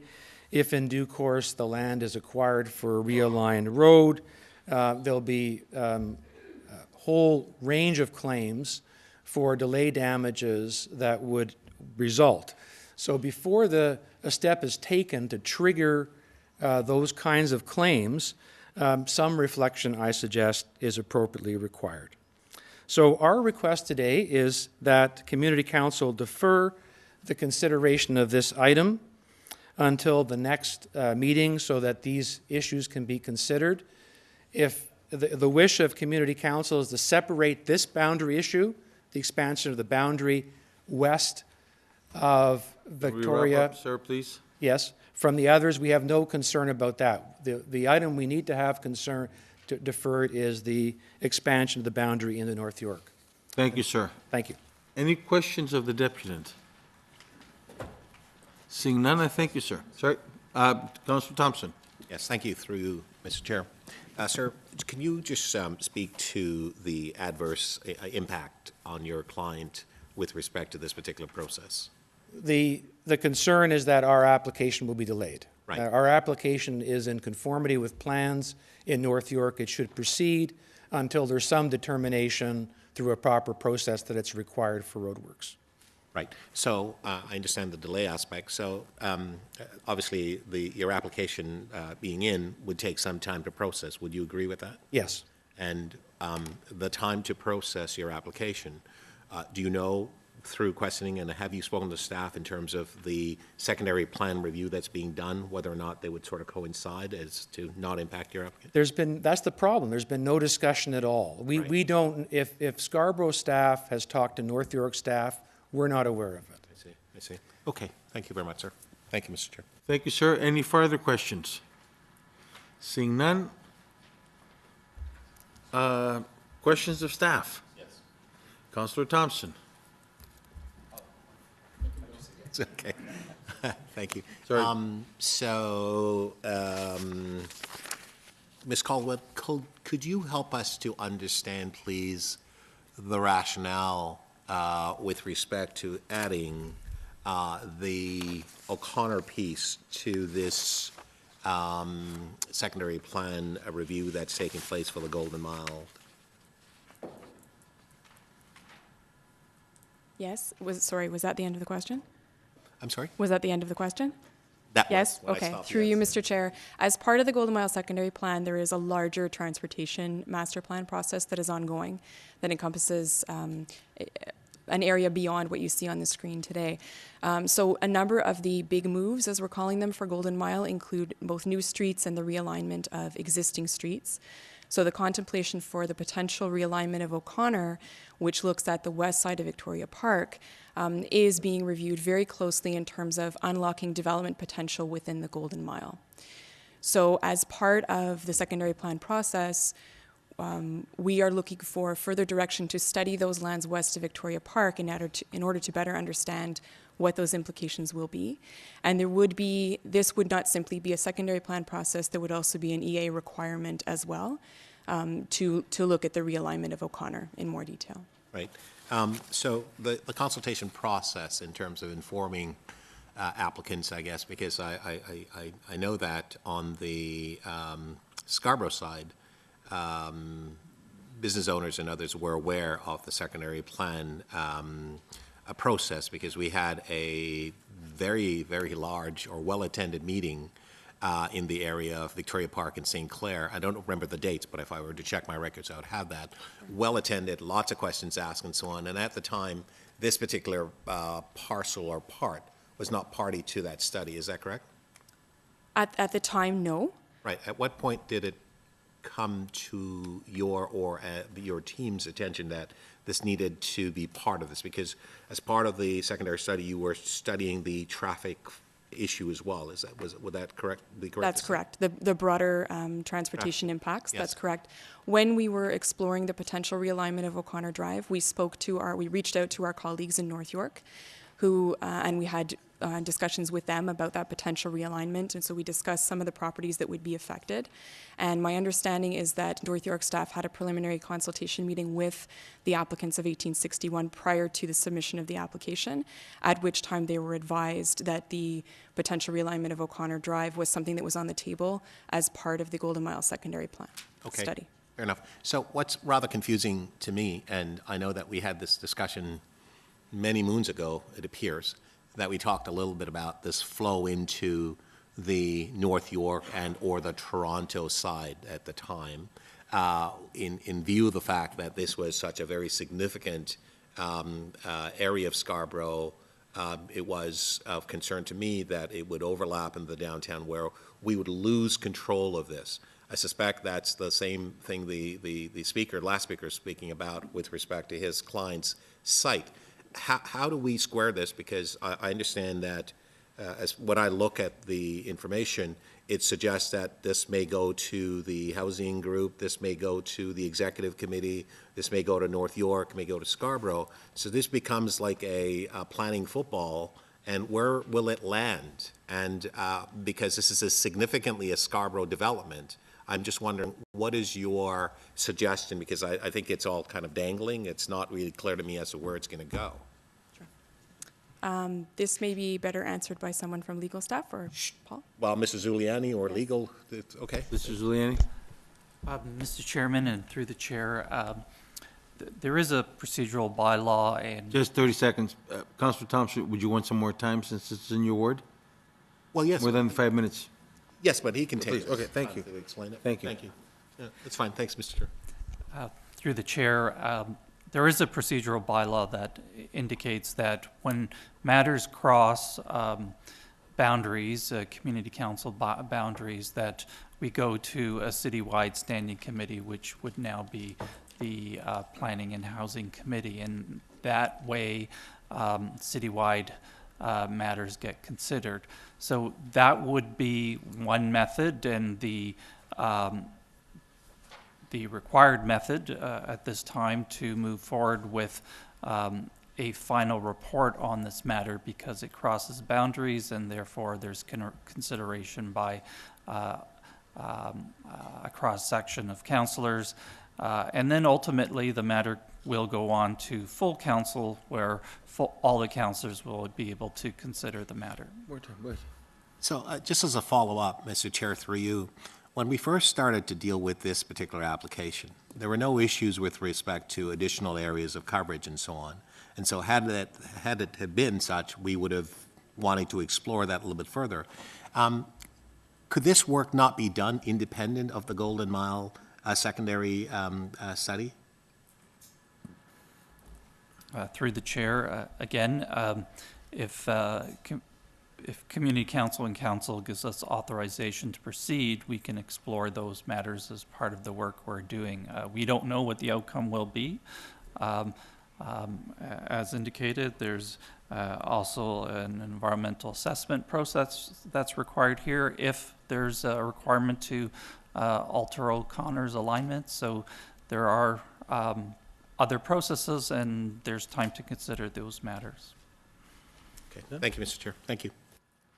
Any other questions of staff? Anybody else? Okay. To speak? To speak, yes? Yeah, I have no... Councillor Crawford. Thank you, Mr. Chair. I have a motion that I'd like to move. I don't know if we can get it up on... We'll have that. So it's that consideration of the item be referred to staff for report back in the first quarter of 2019 to allow local councillors affected by the outcome of the decision to be informed as to the intent of the boundary expansion with meaningful discussions. information meetings held with affected landowners, community representatives prior to moving forward with any alteration to the study boundary. I've had the opportunity to speak with Councillor Thompson. He does concur and supports this motion. He'll probably speak to it as well. Now, this is a very complicated and important study that we have been aware of at Scarborough Community Council over the last number of years. And with this expansion, there are implications, fairly serious implications potentially, on what this could potentially look like when we're looking at the importance not only of the City of Toronto, but also for Scarborough, as the LRT is going to be built and put through here. And it's not just this area, but it's the whole expanse, of course, Eglinton. And as I, being number one, the new councillor of this ward and starting to get up to speed on some of the planning issues, this is one of those issues, and hence the referral to come back into the first quarter of 2019. It gives me the opportunity to ask the questions and to look a little bit more into the implications. And I'm not saying that I support or don't support the expansion. I just want that opportunity to have that consultation with staff, with the community, of course, and as we heard from some of the deputations, some of the owners and the developers in the area. So I'm not suggesting that we slow down the process, but I really want to ensure that we get it right, and that whatever decision we make will be best ultimately for, yes, the City of Toronto, but for Scarborough and the community. And I'll just give an example with the deputation from Scotiabank. I had the opportunity to speak with the deputants yesterday at 3 o'clock in the afternoon, and I hadn't had the opportunity to have the conversation with staff, the appropriate conversation of staff, on whether or not that expansion of that little section is warranted. So again, this referral will give me that opportunity to have that discussion. So I could ask staff here now on the floor, but I felt it was warranted that I have a better discussion, and not only a discussion, but an understanding of those sort of implications. And again, with ArtLife, who also deputed on the other side. And again, not having had a conversation with my colleague on the north, Councillor Carroll, I believe. And so this referral will come back in the first quarter, and it'll give that more of a fulsome opportunity to have those discussions. Again, even with Councillor Thompson, we haven't sat down or with our staffs to have that better understanding of the implications. So hence the referral motion, and hopefully we'll get some support, or the support from the councillors. Councillor, as a point of clarification, you would like to have it in the latter part of the first quarter? Well, in the first quarter, I mean, again... Towards yeah, I think that, I mean, first quarter, we're already into the first quarter now, so I'm assuming, but probably the latter part, but I want to have that discussion with staff. And if we can get it back quick, and part of this is timing too, and I respect that we don't want to delay it if we don't have to. I just want to have some of that time opportunity. Any other questions to speak? Councillor Thompson. So Councillor Carroll as well for half of the day on the north side. I'm on the north side. Mr. Chair, at the end of this meeting, I'm not sure who I am, but that would be I will hopefully Denzel Minawong there, wouldn't it? Wouldn't it be Councillor Denzel Minawong in that part? Mr. Chair, go ahead, please. This is a very important piece of development expansion and process for Scarborough in this area. This is an area that goes back to, the war days and wartime and so on, where this is an area where a lot of munitions and ammunitions and so on were manufactured and so on. And so today we're dealing with an area that has actually withstood the test of time in Scarborough. And so we're adding a piece of North York to Scarborough. It's nice to have North York in Scarborough, but it does confuse the issue because the history of this area should, in fact, have a great understanding by people in Scarborough. And so if we've sent it to the housing, I'm not sure how many members here are on the Housing Committee. Is there any member of this committee on the Housing Committee? Mm-hmm. Seeing none, right? So therein lie my challenge and my issue. I wouldn't want it to go somewhere where we didn't have strong input in it. Yes, I know we could go to the committee, but we're not a member of the committee and so on, so we're not amending anything. I said this matter should come here to this particular community council for us to deal with it. I'm not, for one moment, sort of trying to suggests that there's, any improprieties or anything like that, which that may be improprieties a strong word, but just I understand they're trying to, massage this as much as possible as they can to dealing with it and so on, recognizing that they have transportation issues that they want, alignment that they want to address. But I'm hoping that there would be a much more focused way of dealing with this so that we at this community council can deal with this particular matter in view of the fact that it has such history and that none of us would have an opportunity until it gets to council to actually talk about it when much of the details already would have been baked in already. And so to change it at that particular point in time would be rather cumbersome and so on. And so I do think the appropriate course of action is, as my colleague has moved the motion, that there'll be further discussion and this matter be brought back and further discussion takes place, and to ensure that those who have spoken about their particular concerns can be addressed. And I do agree that I've not seen in my time in terms of understanding how the processes work, whether or not it's Metro Council, Toronto Council, former City of Scarborough, North York, and so on, where something like this has come forward, where we're amalgamating the areas in such a way that could have potential impact, and in this particular case for Scarborough, could have an adverse impact for us, because if we're not at the table at the beginning, ensuring that our particular perspective and concerns on behalf of our residents are heard and are addressed. On the north side, we have a tremendous amount of development that's being planned. On the south side, we have a tremendous amount of development that's being planned for Scarborough. And yet we're suggesting perhaps there will be, others will make those decisions and will, save and accept when it gets to council, Scarborough councillors would actually be sort of left out of the loop. At least that's kind of how I see it. I don't support that. I don't think that was the intention of the staff. Obviously, I think that they want to get this done, as do we. But I think that there's great opportunity for us to be able to deal with it in a much more amicable way. And it does concern me that potentially an application that's in front of North York Planning could be adversely impacted by this process and whether the delay. And yes, I want to see transportation alignment take place and so on, because it makes good sense, good planning sense. But could this have been done differently? I don't know. But I do expect that we should do something differently, so at least at the end of the day, we in Scarborough can have an impact on a major piece of development and planning process that's going to have immense impact on our community. And for us not to have an opportunity to be able to exercise some prudent and good judgment as part of the process would in fact be rather dereliction of our duties as members of this community council and representing of the residents of Scarborough. Mr. Chair, for those reasons, I support Councillor Crawford's deferral or referral. Right. Thank you. Any other speakers? All right. On Councillor Crawford's motion, all those in favor? Opposed? Unanimous. Passed. Motion as amended. You don't have to do that. Okay. Thank you very much. All right. Good. Okay. All right. Now, we have a move to reopen SC 2010, I believe, residential demolition 801 to 803 Danforth Road, and we do have a speaker, and that would be Mr. Tahir Said. Tahir Said. Tahir Said? Nope. We didn't. Where did we? He was here, okay, well, then we,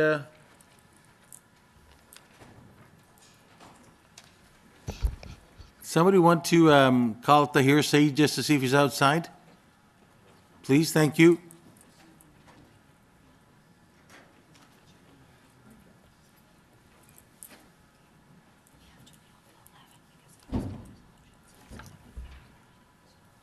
Reopen 11? You have to reopen 6. 6? Yeah, and Councillor Thompson has a motion for that. So and then we'll have to reopen 11.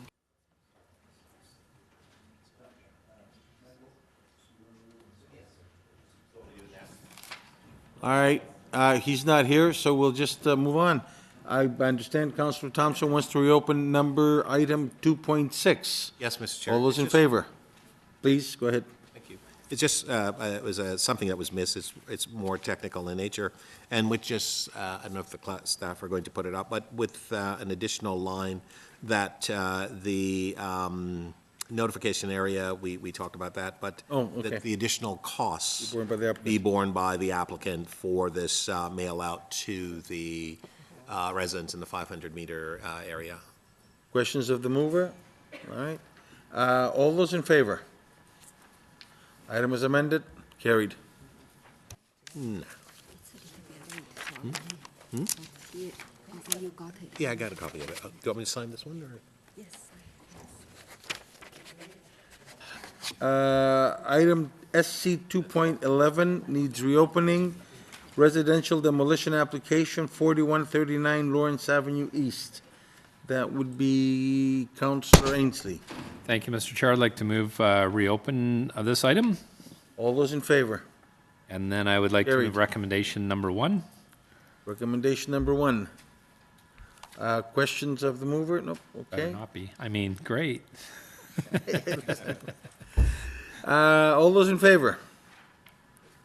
Item is amended. Just for good measure.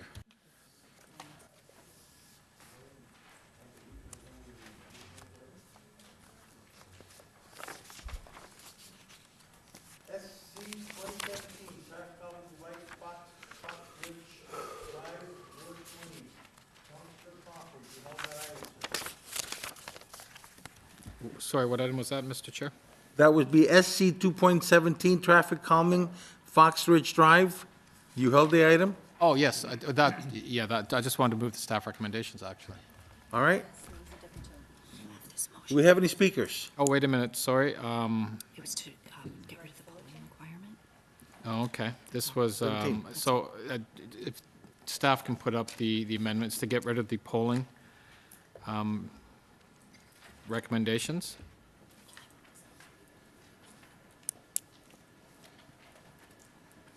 So if you can look, I won't read it, but you can see to delete number 1 and to have number 2, Scarborough Community Council direct the city solicitor to prepare the bylaw to alter the roadway of Fox Ridge Drive. All those, any questions? Is there a deputants? Oh, I think, Any actually, you know speakers? what, there was a deputant. I do apologize. We do have a speaker, yeah, okay. Come on down, sir.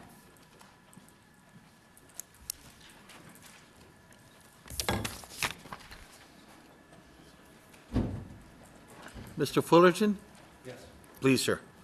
You got 5 minutes, once you're ready. Good morning. Good to go? All right, sir. Am I on Please. here? Can you guys hear me okay? Just speak to the microphone, will be good.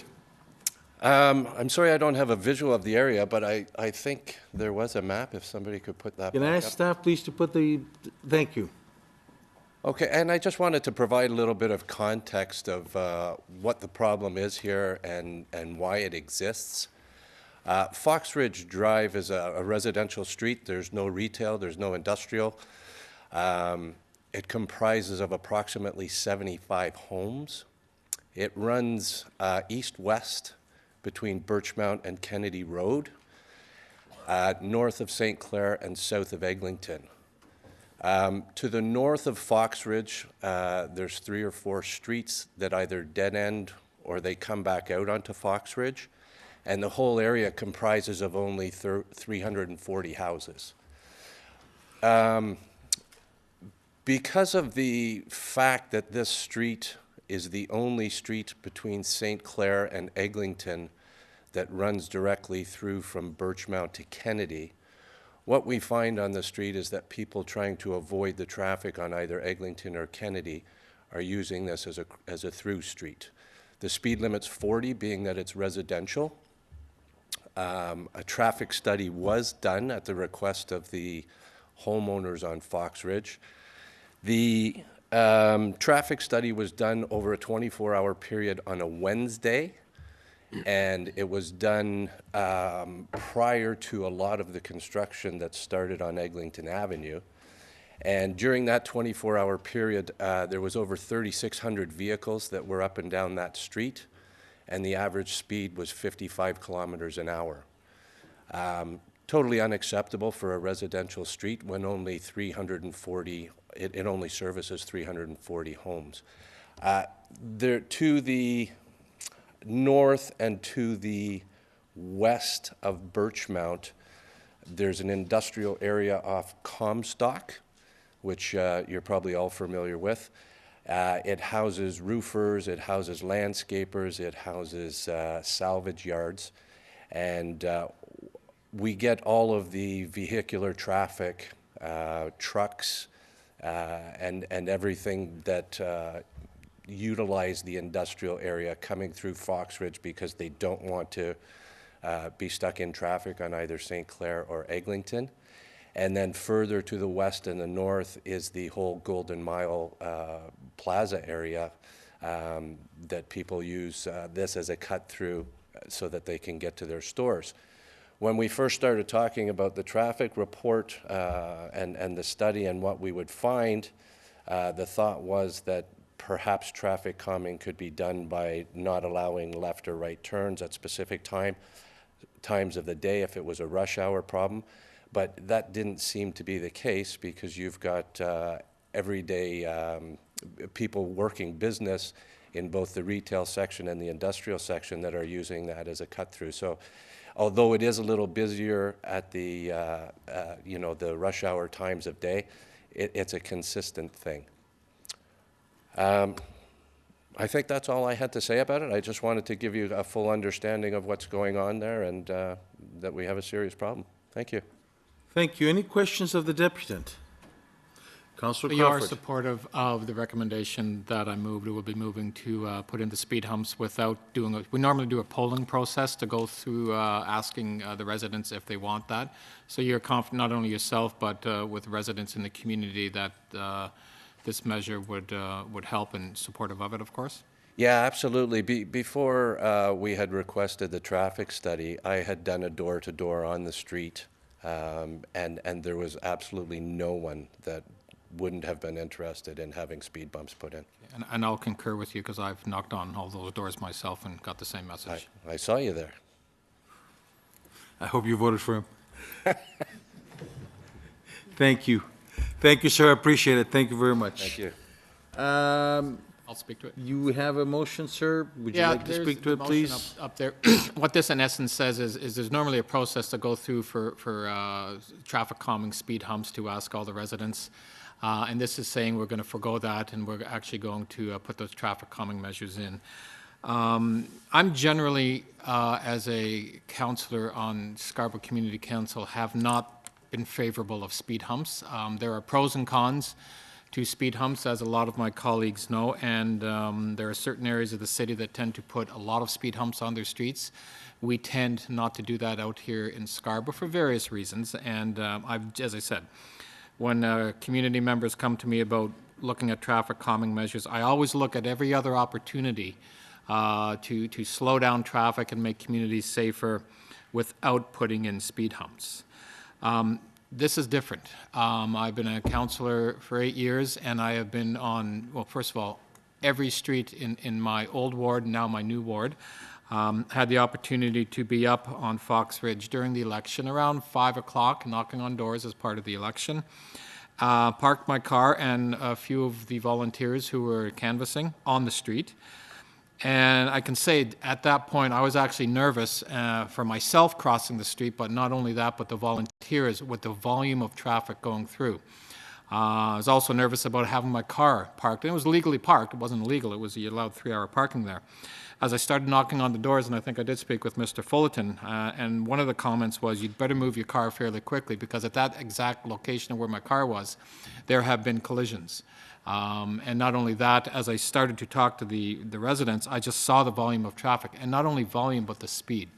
And as Mr. Fullerton said, it is a cut-through between Birchmount and Kennedy, and a lot of cars. And of course, we're beginning the Eglinton LRT construction, understanding that there's going to be more infiltration into that community. But aside from that, just the sheer volume of traffic and cars and speed that was going through there, again, when I had the conversation with staff, I went, no, I think this is, as I said, I don't normally support speed humps, but this is the one consideration, and I'm going, we need almost to put speed bumps in here for the safety of the residents. So hopefully I get support from my colleagues on that. As I said, I was there, I saw it, and this is the traffic calming measure I think that street needs.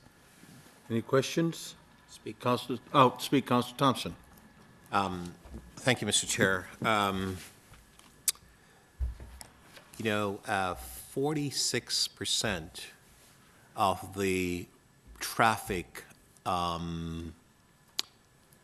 occurrence with residents in the City of Toronto in 2018 happened in Scarborough, 46%. So people being hit, crossing the road, on a bike, and so on. One of the most problematic issues that we're dealing with in the city is the issue around people and driving habits and speeding and so on. I was going to a school in my area late last year to respond to a complaint that I had received from a number of residents about people speeding in and around the school area and so on. I happened to arrive in the area at about 2:58. I know this because I was looking at that time in my car. And I was driving the speed limit, which is 40 in that area. There was someone driving really close to me and proceeded to pass me in order to go about their business. On looking to see where that person was going, I noticed that person was actually going to the school itself. And I believe the school gets out a bit just after 3 or so. And they sped by really fast to park at the school parking lot. I went up to the vehicle and just took a photo because I wanted to use that as part of my discussion with the police as to ensuring that we had obviously some enforcement and so on. I too have been one of those who have been not as strongly in favor of the speed bumps, humps, and what have you because of the issues around fire, ambulance, and so on. And when you ask those different departments, they'd say, we're not really strongly in favor because of a variety of things and so on, or even the snow plowing. But the problem is that too many of our residents are being impacted by occurrences with traffic, and some are getting killed. And so left to note with no other choice, and I know that there are technologies that could be utilized to help us as we move forward to help people to remind to slow down and so on, and issuing some tickets as well. But left with unchecked, this is an issue that is going to continue to have an impact with the community. I know the area of Foxridge. I know that many years ago when I worked with a councillor, we were responsible for that particular area and so on, and that was a problem then, and it continues to be a problem we're hearing today from the residents and so on. And so I think that while we are not necessarily that quick to put speed bumps and humps in place, it has now come to a point in time where it's rather sort of one of the only few options that we have to help to slow vehicles down, because when you put a person in a vehicle and you give them clear road to travel, they seem to continue to go in excess of the stated speed limit and so on. And that's becoming a problem. During the most recent election that passed, many residents said, I want to look at asking council to start putting speed bumps and humps in place and so on. Again, it's not the first option, and I think you have to basically look at each situation individually and so on. But buttress that or faced with the condition of the number of our residents who are being, in some cases, fatally impacted by speed and traffic collisions and so on, and residents who are just walking and trying to get to where they need to go. I think it's incumbent on us to do more, and I think this is part of that more. So for those reasons, I will support Councillor Crawford's sort of waiving the process and looking at addressing it in a more timely fashion. So I support the motion in front of us, Mr. Chair. If there's no other speakers, I'd like to say a couple of words. I will be supporting Councillor Crawford's request. Councillor Thompson talked about fatalities. In my area last year, we had the unfortunate accident on the end of February, to have a young fellow killed coming out of a school area behind the school on a walkway. And it was certainly a gut-wrenching exercise for the community, the school community, the parents, the elected politicians. And I guess you can say it was because of that we moved quickly to be able to put speed humps. There's a lot of schools that are on major thoroughfares, like cut-throughs, that are facing problematic problems, and yet we have a street here like Fox Ridge that has the same difficulty. I am presently in consultations with all my schools and all my parents, and I'll have to tell you, there's an overwhelming support in order to make sure that we slow the vehicles down, we'll slow the traffic down, not only for the youngsters to go back home safe, but everybody to go home back safe. So I will be supporting Councillor Crawford's motion and urge all my colleagues as we move forward to make sure that all our streets, especially the ones around schools, are safe. Therefore, I will wholeheartedly support supporting it. Okay. All those in favor? Carried. Motion, do I have to say motion? Motion as amended. In favor? Carried. Okay, which one are we next? Okay, I realize that Councillor Crawford, you want to reopen item number 10?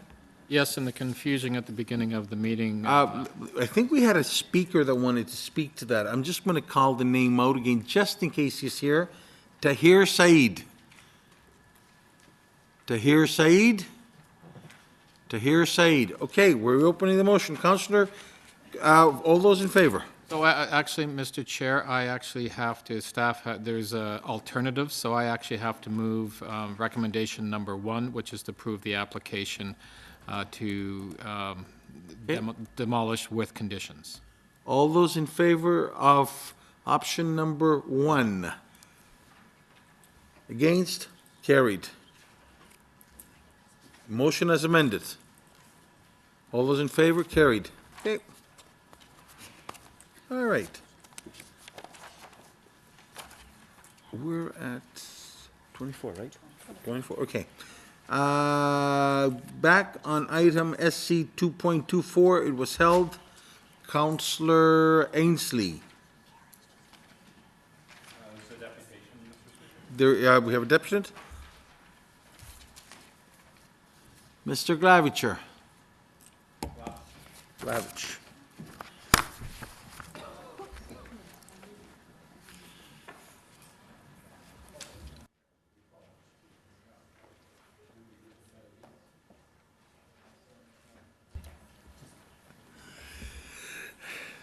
Mr. Glavich, you know the rules. You got 5 minutes, sir. Same thing as before the election, term 5 minutes? Yes, sir, 5 minutes. Please go. Thank you, sir. Thank you for putting the map. I work in the area that's just southeast of Markham and Lawrence. Many people, many car drivers, I don't know if Councillor Ainsley has seen it, to avoid the light at Markham and Lawrence, they go to Greencrest. There's a library at the bottom of Greencrest called Cedarbray. That whether you put a stop sign there or not, just because there's a stop sign doesn't mean it's going to be obeyed.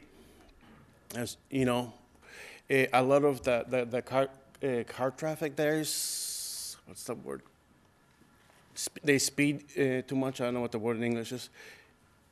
There's a lot of speeders in there, and I've been almost hit quite a few times. I don't see it's going to help anything if you put the stop sign. Whether you put it, most likely you're all going to vote to put the stop sign there, but it's going to be ignored by most of the average drivers. And with all due respect to the author of this, Where's the date? The study of the traffic was done on a Tuesday, January. It's supposed to be the average of the traffic in the area. How does a few hours in a cold day in January signify the average throughout the year? You know, that's the two concerns for me. With all the respect to the Marco, whatever the last name is, you know, that's just my two concerns. Thank you. Thank you. Any questions of Mr. Glavich? No questions. Thank you, sir.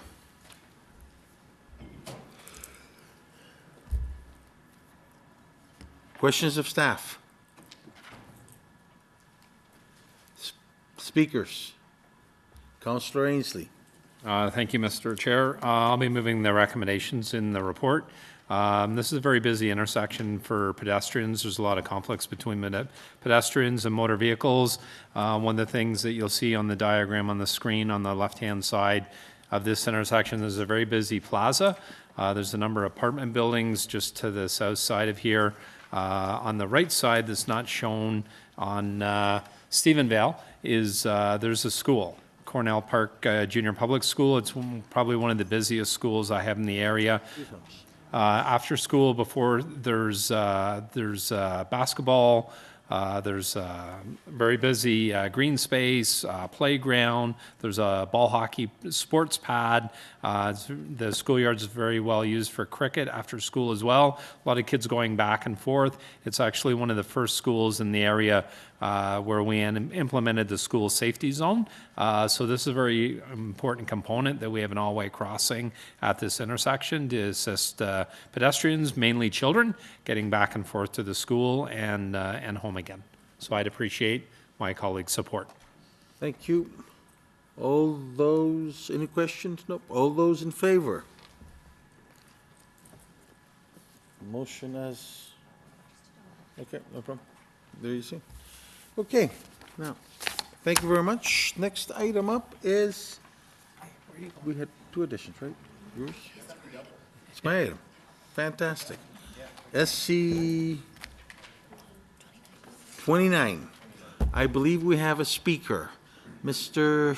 Kinley? You want me to speak first, or? Definitely, sir. And if you got any pictures that you want us to put up? Unfortunately, I don't. That's fine. Come on down. What's this? Oh, okay.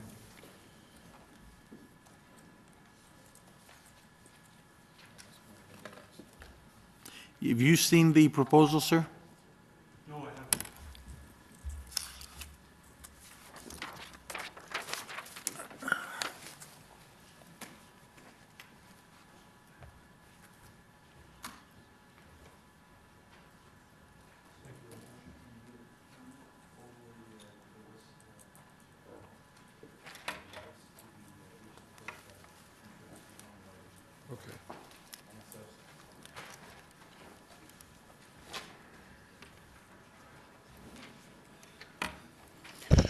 Good morning, all. My name is Paul McKinley.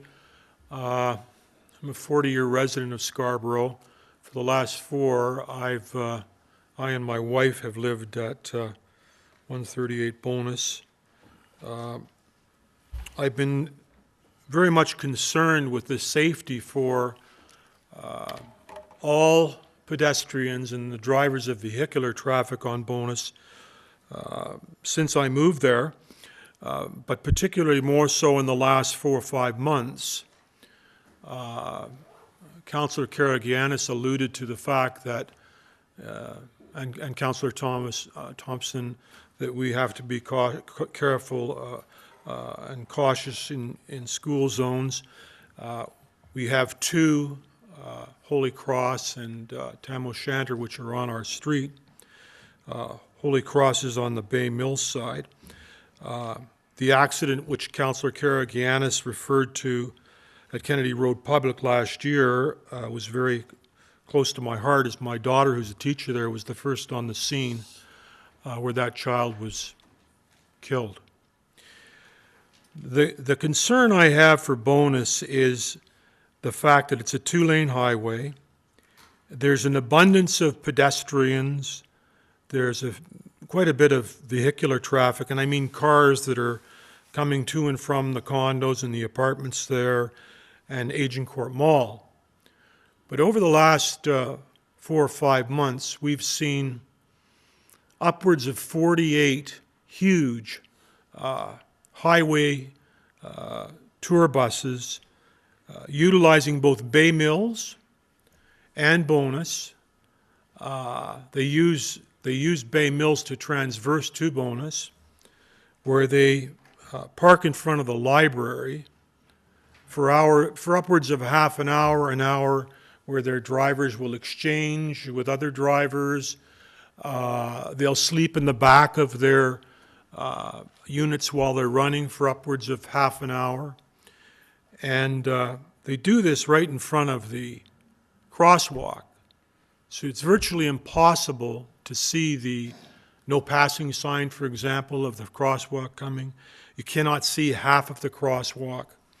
And throughout basically the whole day and the evening, these buses well, they don't stop. They go 24 hours. And we have an abundance. We have a large senior citizens complex, Sheppard Village across the road.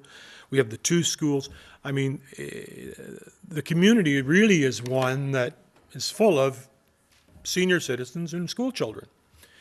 And this problem has come about because the new owner, and from my perspective, rightfully so, the new owner decided that he would not allow these 5 or 6 bus lines to pick up people at Agincourt Mall. And he really didn't want the cars parking there either of the people who were going to ride these buses.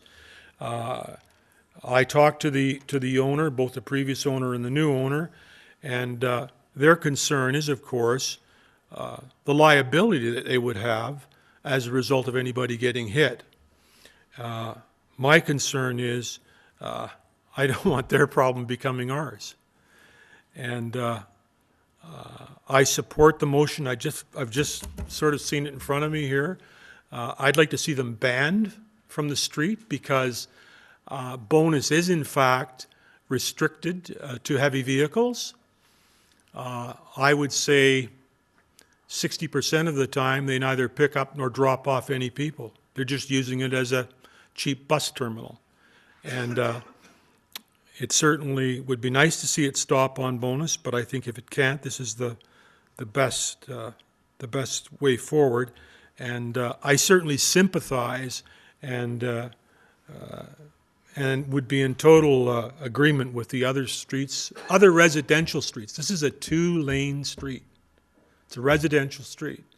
I would be in full agreement of this motion applying for those other streets. Thank you very much. Thank you. Any questions? Thank you, sir. Appreciate it. Thank you. I guess I owe my colleagues an explanation.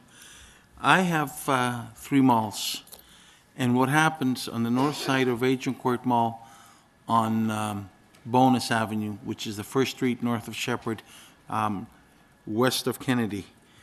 The people used to come in, leave their cars, get on buses and go to Casinorama and go down to Niagara Falls in order to go to the casinos. And after that, they would go and stop at Bamberg Circle, which is just south of Steeles on Warden. They will stop at the McDonald's, and they will continue to go up to Splendid China, which is on Redley. So they'll make the 3 stops. People will park. They will get on and will go down to either Casinorama or to Ajax or to Niagara Falls. That has become very hazardous. These bus tours, bus operators, I worked with them and I said, please don't go on our side streets. Please make sure where you stop. Please make sure that you obey the traffic.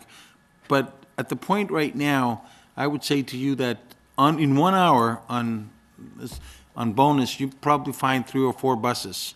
And if there's somebody there waiting, they will go and stage, what they call staging, on the south side of Stephen Leacock, which is a collegiate on Birchmount, just north of Sheppard. And some of them will just wait.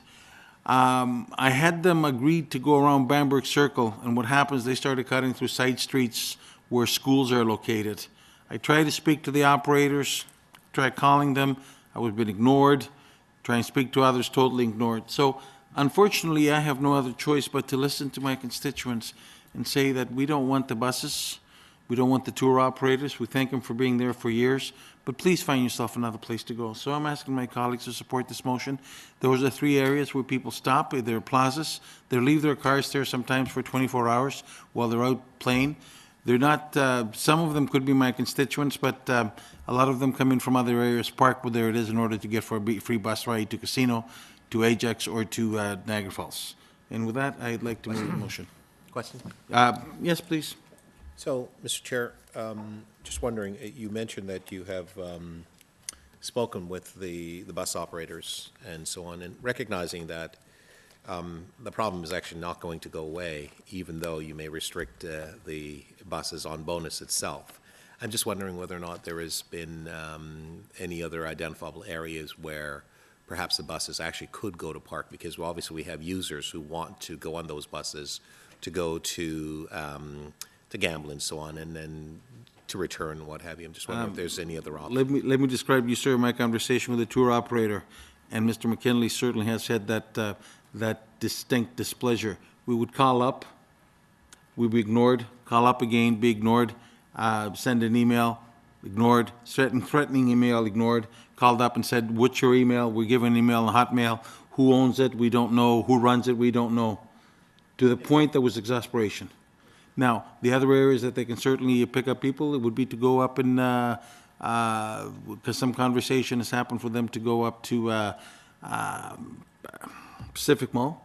So they're more than welcome to do that. I'm just asking this question because I know we dealt with this matter sort of on a citywide basis, and the buses were coming, for example, to the Mervish Theatre, and it would be parked on King Street and elsewhere and so on. It created a huge issue, and then we had to sort of look at ways to find mechanism to facilitate. That's all I'm simply saying. I'm just wondering if there is someone, and in spite of the fact that they may not be as responsive, because we deal with non-responsive people and people are difficult all the time on a daily basis, I'm just simply saying, to just finish the point, that perhaps there's an opportunity where there could be much more engagement, and I realize it's extra work and so on, but because the problem's not going to go away. As you recall, Mr. Chair, my mother lives across the street, so I've seen the buses and so on, right? So I'm aware of that.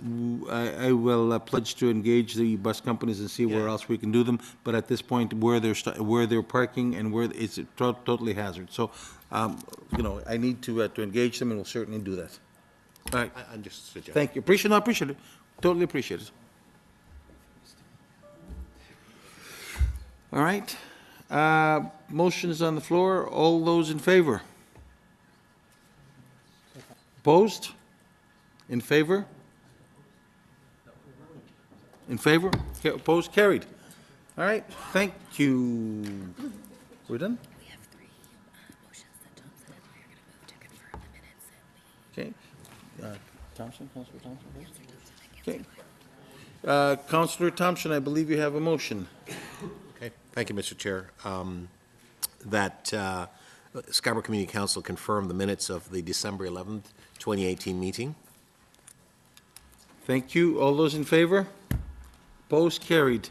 Councilor Lai, I believe you have a motion. I have 2 motions, Mr. Chair, that the Scarborough Community Council pass and declare as bylaws Bills 110 to 136 and 186 prepared for the January 15, 2019 meeting 2 of the Community Council. And you got another one? That's okay. Yeah. All those in favor? Opposed? Passed. We're done. Another motion, Mr. Chair, is that the Scarborough Community Council pass and declare as a bylaw a confirmatory bill to confirm the legislative proceedings of the Scarborough Community Council acting under delegated authority at meeting 2 on January 15, 2019. All those in favor? Opposed? Passed. Adjourned. Thank you, folks. Ouch.